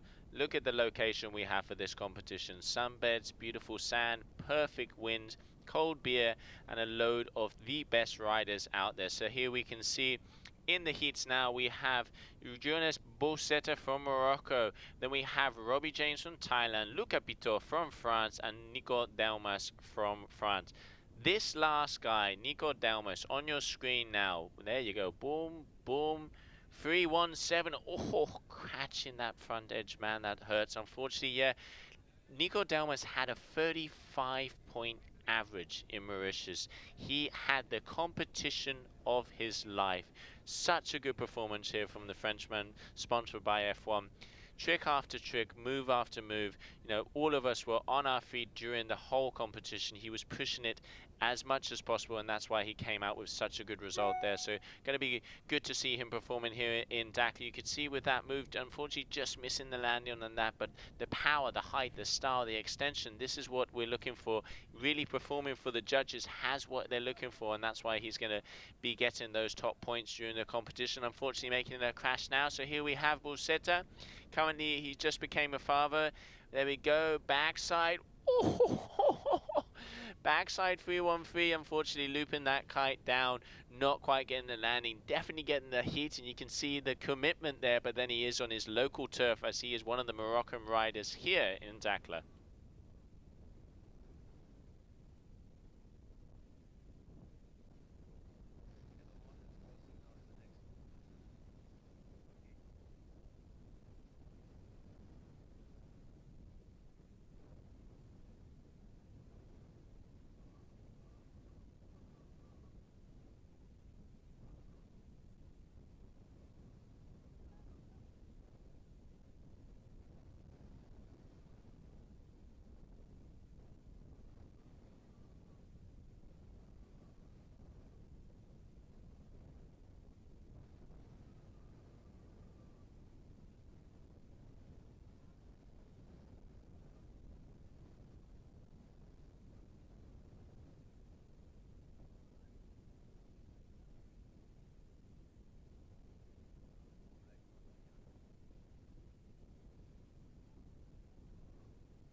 could see a very hard crash there, front and center. Unfortunately, not quite making that move. Looked like that one. Yeah, that was Robbie James.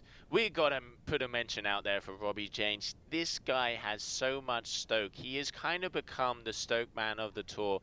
Coming from Thailand, great to see so many different nations out there.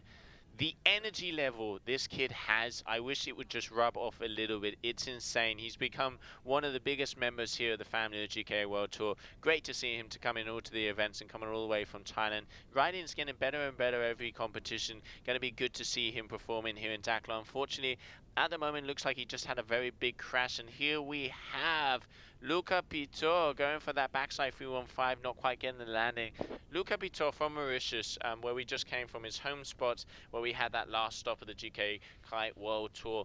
Super stylish French rider, really has a really nice chromo 5.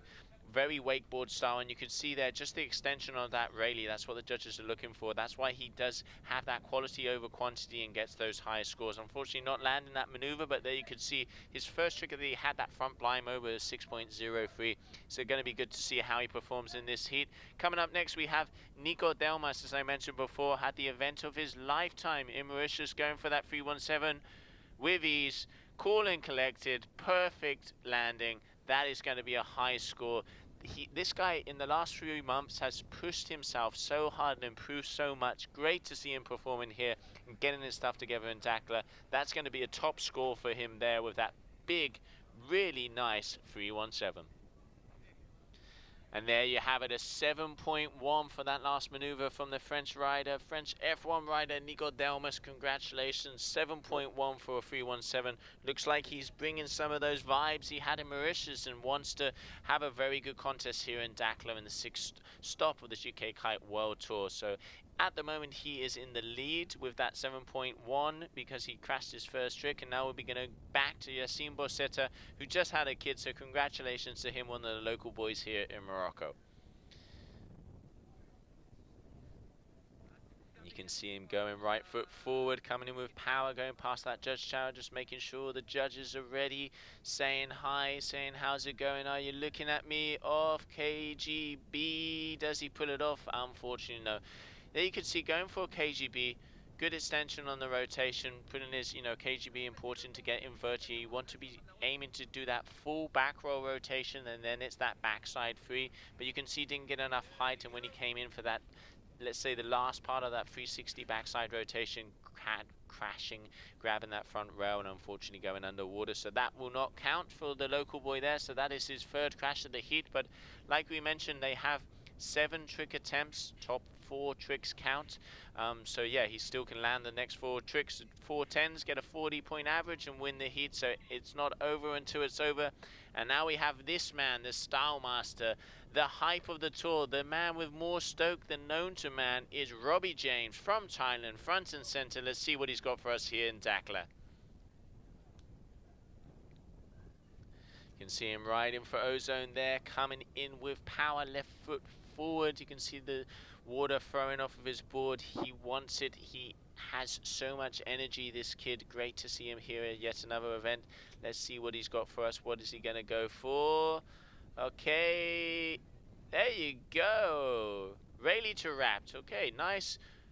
Good control on the landing, nice extension, didn't pass the bar in the air, but actually sometimes it's harder to pass the bar on the water than it is in the air. So, we've seen the likes of Jean-Maria Kokolutu with some of his KGB5s, they really do make a point is I'm landing blind because I want to, not because I can't. They really do make a difference, and it's all about that quality. So easy maneuver there for Robbie James, but getting some points on the board. So still 1.77, so good score for that simple maneuver. So really, as we mentioned before, even though it's about the simplicity, but it is about the quality. Just because it's a simple move does not mean you can't get those high scores. So good to see the rider from Thailand performing the goods here at the GKA Kite World Tour in Dakhla. And here we have Luca Pitor. Boom! Talk about style. There you go. What I was mentioning before, you can see the wakeboard background extending there, getting that full Rayleigh rotation, going for that backside 5, landing with exactly the same amount of speed than he took off with, not even getting his hair wet. Great rider for the Red Bull rider from Mauritius, riding those core kites. 5.7 4-7 for Luca. That's a good score for that backside 315.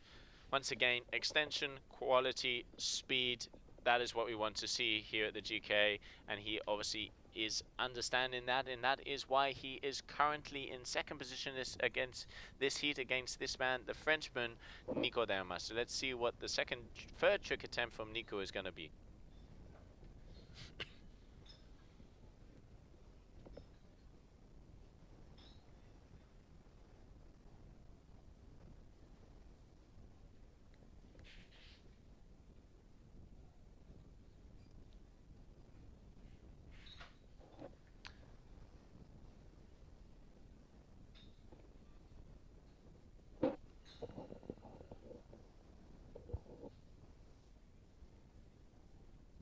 Okay, looks like something's going on here. I can see on the scoreboard that last trick from Luca Pitot. Yeah, looks like there was a mistake there in the scoring. I thought it was a little bit less. Sometimes, obviously, the technical difficulties we're having here with the internet, sometimes the scoring gets mixed up and then doesn't come up correctly. So, obviously, there's been an adjustment there, 6.17. So, yeah, obviously, once again, internet issues. So, good to see the modification there. So, 6.17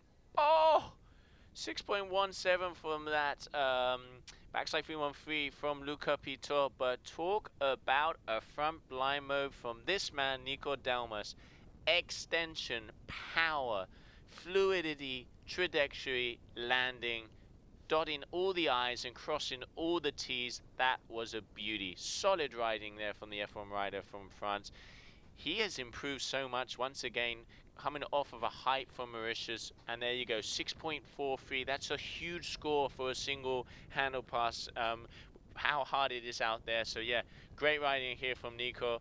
Gonna be good to see what other maneuvers he has for us here in the heat, where that was the third trick attempt for each of them. Still 4 trick attempts for every single rider again. And here we have Mr. Yazim Bolseta coming up with speed, right foot forward.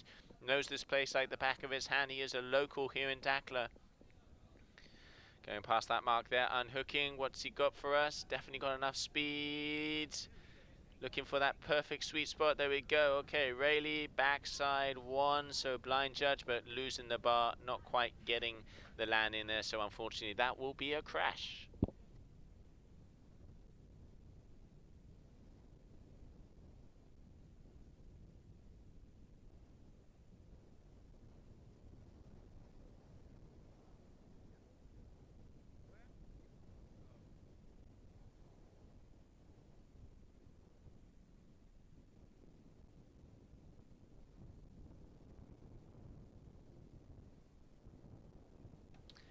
There we has the tie destroyer, Robbie James coming in with speed, coming in with power. Let's see what he's got for us. Right foot forward. Will we see a big blind judge? Will we see a big backside 313 from this man? I've seen front moves. I like the old school front move that this kid has.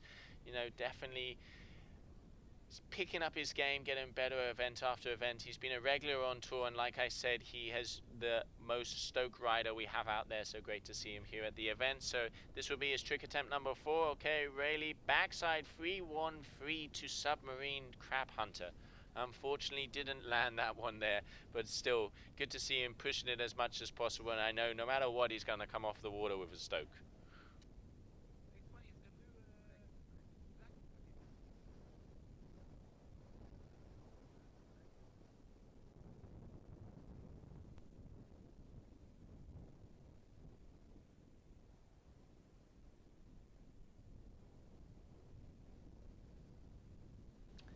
Here we have Mr. Pitot coming out also. Let's see what he's got for us. Right foot forward. Looks like enough speed. Okay, he's looking for it. Like we can see, there's a little bit of a chop in the middle of the lagoon here. So really important to decide where to jump. So they're really navigating around the chop and the gust to get that perfect sweet spot location.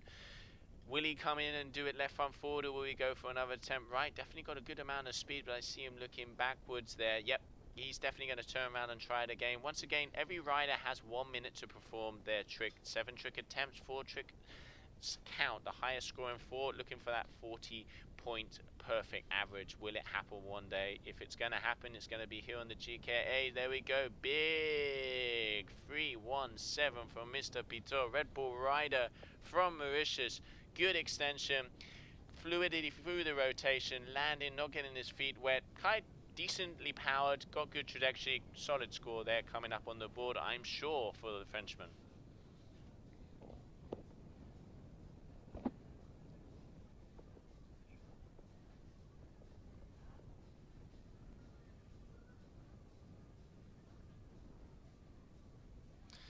And there we can see once again the beautiful location. We are here in Dakhla Attitude. That was the beach. The sunset's getting in. I can see the beers on my left-hand side are starting to get cool. We are coming close to the second round here at this tour stop. So going to be good to see more action out there. This is the second to last heat of round number 1. This is heat number 7. We just saw Luca Pitot. Solid score, 6.8 for that 317. And now we have Mr. Delmas coming up next for his 4th trick attempt here in Dakhla.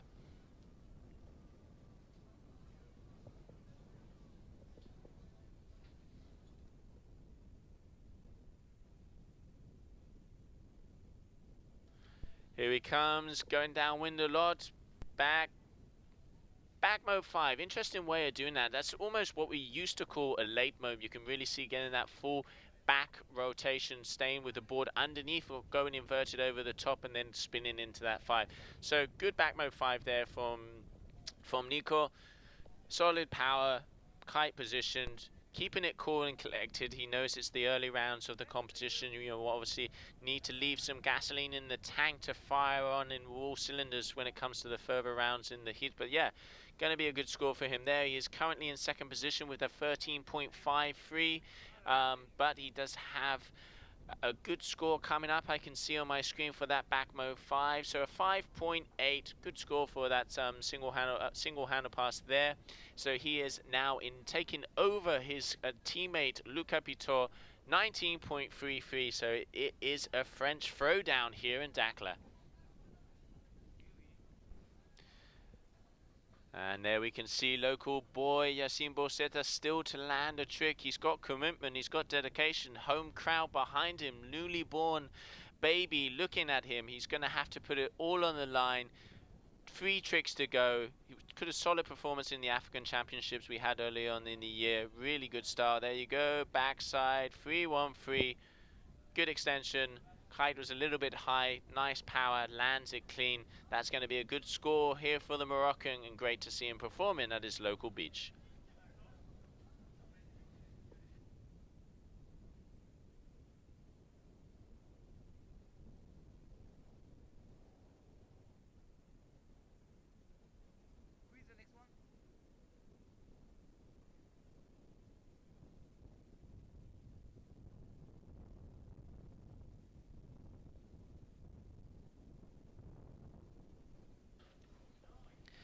And there we have Robbie James coming in, right foot forward. What's he got for us? He's already landed a couple of good maneuvers out there. He's had a rayleigh to wrap, or unhook front roll to wrap.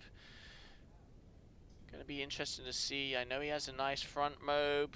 Seen him do a couple of mobes out there. Good to see him back here in Dakhla.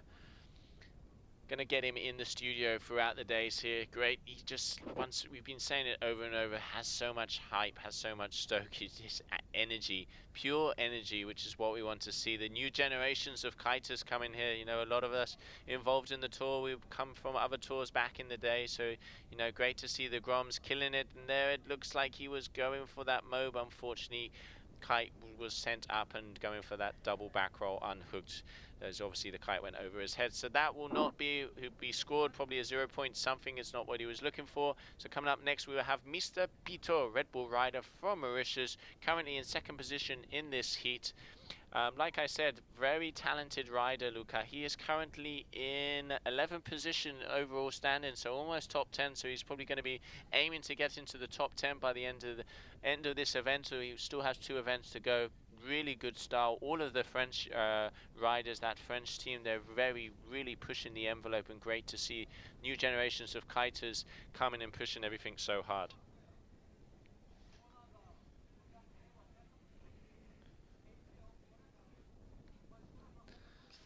Okay, so Mr. Pitot, core Red Bull rider. See, looks like we have a camera down, unfortunately. So we're on one camera at the moment, the one-hit wonder. Can we get front and center Mr. Pitot? Looks like we can. Great job there from our camera crew. Had some technical issues with one of the cameras, so unfortunately it looks like there's one guy out there in the sun doing all the job and doing a great job. There we have Mr. Pitot.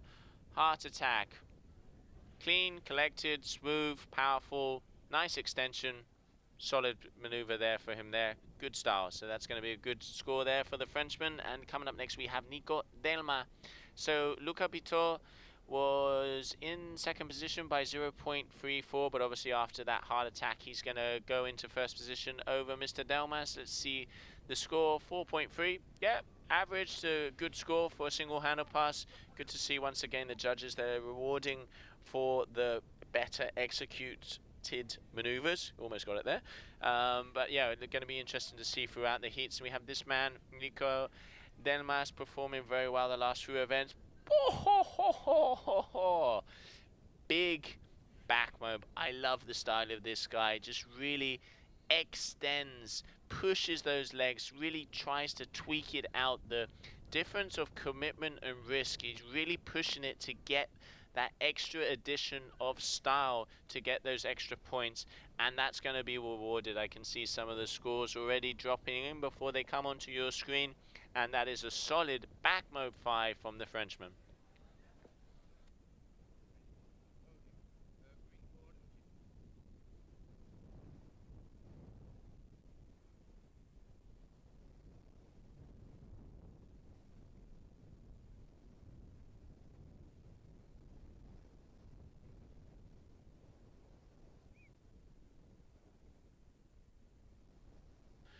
Here we have Busetta going out with power. He had a good backside 3-1-3 in that last maneuver. Local boy here, F1 rider, right foot forward. He really does like that right foot forward. I think that's the only side he's been performing maneuvers on. He missed that KGB. Maybe now with the confidence after that last landing move, will we see it? He knows this location. This is his hometown.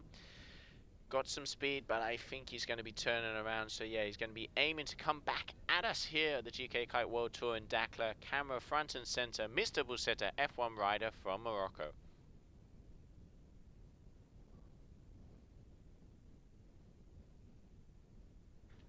There you can see the water coming off of his board, the spray in the sunset, the desert sun coming out, going up. Rayleigh, backside 315, sorry, backside 315. 315 there for Mr. Busetta. Solid maneuver. Unfortunately, the kite looping a little bit at the end, so going to get deducted some points there. Still, landed move. Points on the board. That's what it's about. Good to see him performing here. Great rider. Awesome guy off the water. And once again, congratulations on his newborn baby. And just landing a mobe for the crowd. Why don't you? Not going to count for the competition, but hey, he has his friends, his family, and his compadres on the beach. You got to put on the show here for the hometown.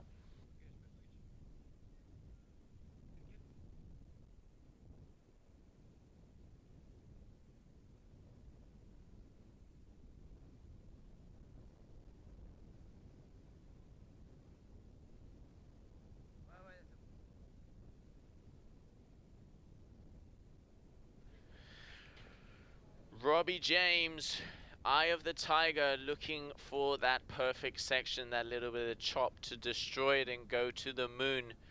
Had a big crash before, he's landed a few moves. Like I said, regular to the tour now, character on and off the water. Great to see him here again in Dakhla. Ozone rider coming in with power, left foot forward. Looked like he was going for that back mode, but unfortunately not quite getting it in the last attempt. Will we see it again here? They'll look like going for the chop. Front roll. Oh, okay. Trying a S-bend blind or a front roll to blind. You know, pick your poison. But yeah, unfortunately not quite getting a landing. You could see it was looked like he was going for something else and forced that blind at the end, but unfortunately forced it a little bit too much. Caught that front edge and went down. So yeah, that would be a crash for Mr. James. And coming up, we have Luca Pitot.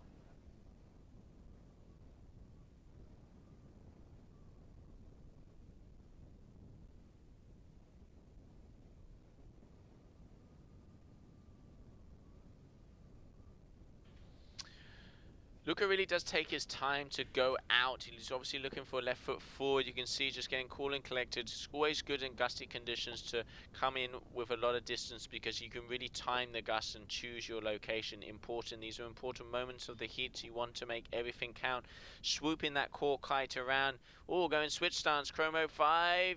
There you go. Yeah, really nice. Little held it together on the landing, not the cleanest, but good extension. Mixing it up, throwing in that switch stance, really throwing that hip to be able to get that handle pass around, doing that 540 rotation, landing hillside. Good maneuver there from the Frenchman.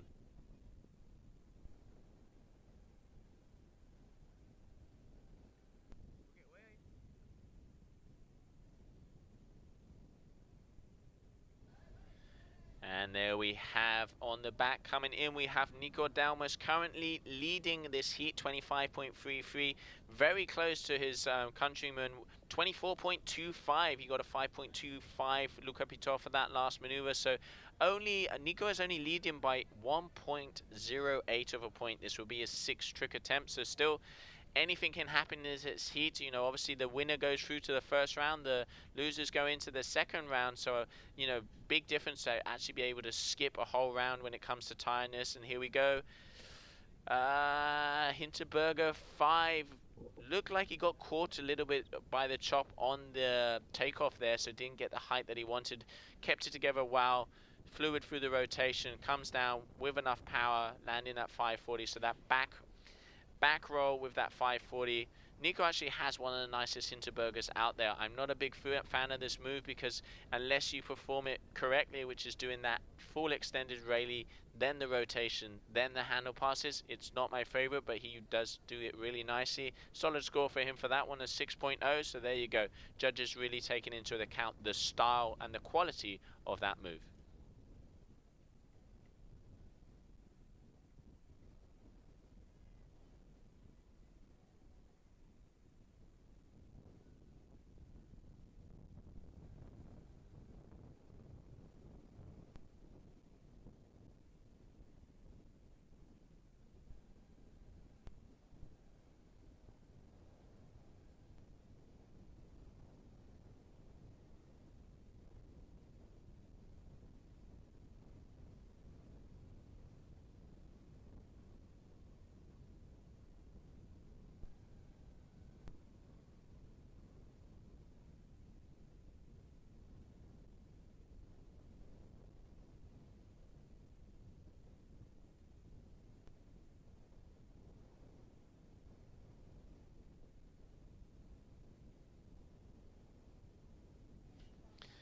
Can see Mr. Itver, our photographer, on tour there, just with his yellow helmet, getting the shots, getting the stills, all those magazine covers, all that coverage, all those great images he gets of us throughout the events. Big shout out to him. The amount of hours our media teams put in and our video guys on and off the water, before, after, and during the event. You know, kudos to them and cold beers as much as possible. So yeah, thanks once again for all the jobs you guys are doing, and this is why we can see those beautiful stills. As we mentioned before, a little bit of technical issues here with this stream. We're trying to do the best as possible. One of the cameras has gone down, unfortunately, so he has one cameraman out there on a platform in the middle of the lagoon trying to do everything at once with 5 people talking into his ear. So bear with us. Like we say, it will be much better and more smooth tomorrow. So we apologize one more time. Hopefully you would bear it, you know, it was bearable and you can enjoy it as much as possible. At least we can see the moves the guys are doing and start getting a feel and a vibe for the competition. But yeah, we know it isn't up to standards. It will be by tomorrow. Once again, we've had camera issues, we've had internet issues. I pretty much got a hamster on a windmill here trying to get the connection as fast as possible, or maybe I'll get a pedal underneath my foot like Mr. Flintstone. So yeah, once again, sorry guys and girls, but we hope you're enjoying it as much as possible. And here we have Robbie James going for that S-bend blind. He gets it by the skin of his teeth. No, he doesn't, because as he grabbed the leash, it doesn't count. That's a good opportunity to explain. If a rider lands the maneuver but grabs it by the leash, it doesn't count. If he grabs it by the chicken loop, which is the round plastic thingamajig that is connected to their harness, it does count, but obviously point deductions because it doesn't show as much control and commitment or execution when it comes to landing. And obviously if they grab it by the bar and land with power, they do. There you go. This is what I mean about this guy. He's having a good time. He just missed his trick. High fives Luca, tells him to kill it. Go out there. That's the show. That's what we want to see. That is what we need.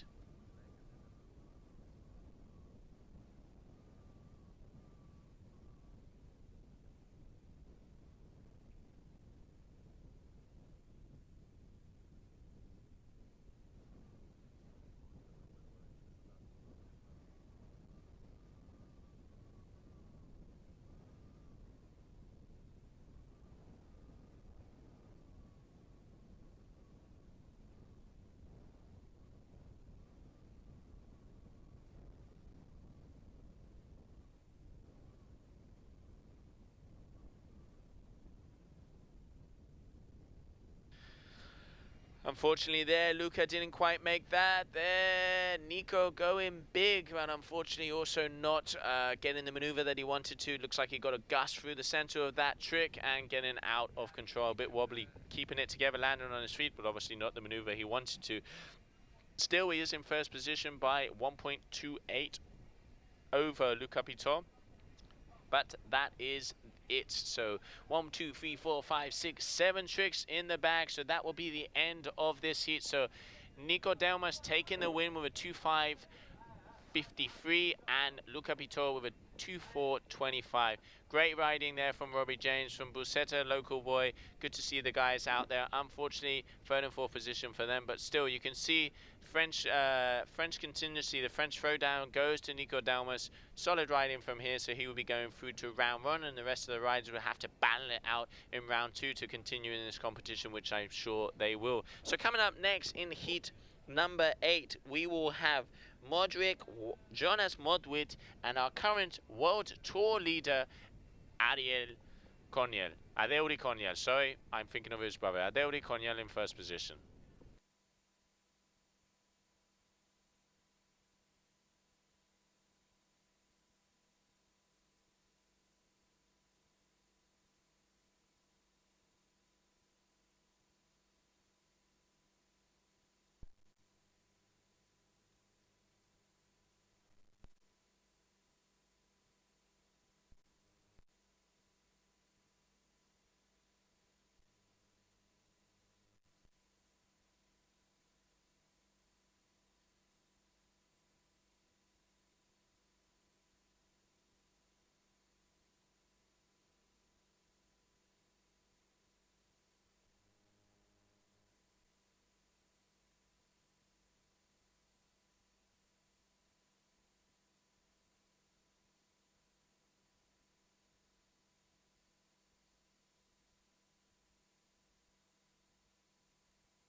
MDJS, faire gagner le sport.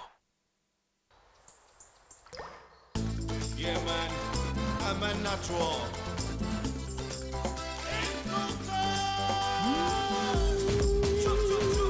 Okay, ain't so bad.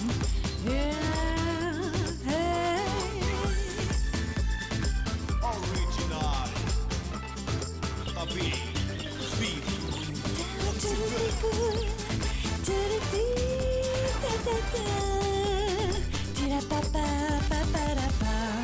Ain Sultan, Génération Nature.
Yeah, man, I'm a natural.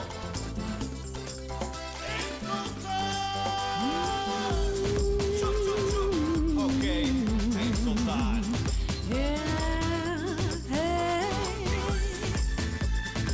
Original. Tapi, beef.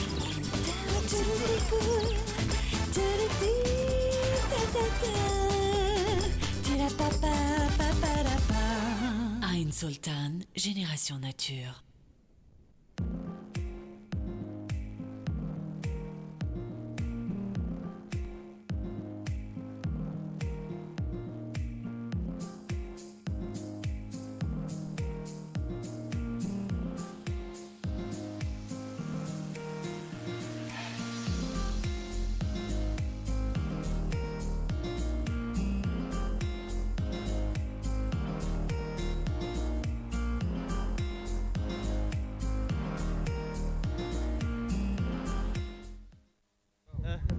That was a French team battle out there between you guys, placing Nico first, Luca second. Luca, how are the conditions? Yeah, the conditions are okay. It's really challenging. When you're going right, you have a sun in your face, and left, you have a chop. But the wind is okay, and it's always fun to ride with your friends, and we came together, so I'm happy, and let's see what happens tomorrow. Do you like the spot of Dakhla? You've been here many times now. Yeah, it's pretty nice. You can kite in front of your room. That's good. Thank you, Luca, very much. Nico, we're seeing some great riding from you lately. Again, you seem super confident in the water. Did you enjoy your heat? Yeah, for sure. And to ride against Luca Pito is always a pleasure. Yeah, for sure. And like I managed to go to round 3, so I'm super stoked about it. And let's see, let's send it for the next one. What's your current ranking, Nico? Actually 9, and hope to be better for the next one. For sure. Thanks a lot, guys. Good luck. We'll see you the next round. Nico, we'll see you after round 3. Thanks, guys. Back to Joe.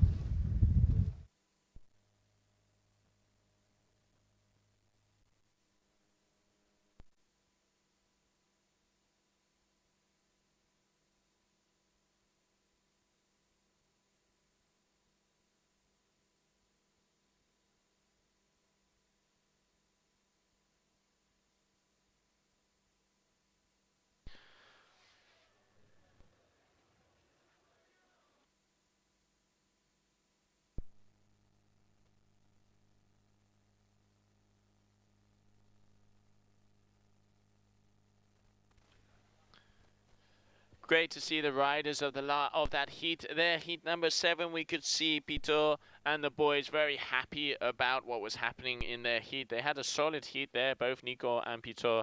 Very good riding, 28-point averages, 25 and 24, excuse me. Solid moves there from Nico. Looks like he still has that vibe from Mauritius that he did so well. And also Luca Pito very close to him. So once again, the French team very solid and performing very well at all events. You can really see the job that Seb Garat does, the team manager for the Frenchies. So great to see them pushing forward at this event here in Dakhla. So yeah, once again, we are in round number 1 of this the single here for the GKA Kite World Tour event in Dakhla, Morocco. Going into heat number 8 now. So we will have Adeuri Corniel, Jonas Mudwit, Wadmid, excuse me, and Modric in the water. So we'll be going with them very shortly. interesting to see, as we mentioned, so much is going on now because the tour is so close. The top 6 male riders are less than 150 points between them. So really good to see the level and the skill and how close it is until the event. Now we have the events from Brazil confirmed as well. So obviously everything is on the line. The guys and the girls have to push it. They have to maximize it as much as possible to be able to get that world title, event. So yeah, we're just going to go back to the beach to get that overview of what the beautiful location we have with Dakhla, and then I think we're going to be ending the event, the day of the event here. So if we can just get an image of the beach so we can see what's happening, and then we'll be back to the studio very soon. Yeah, cool. No, I know. He wasn't.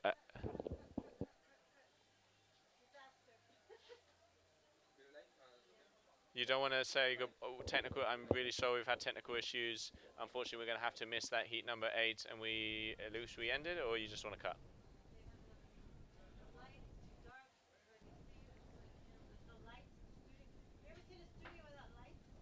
It looks alright on. It doesn't. Oh, obviously, this is obviously a better screen. You can. Yeah, well then we should have seen that. No,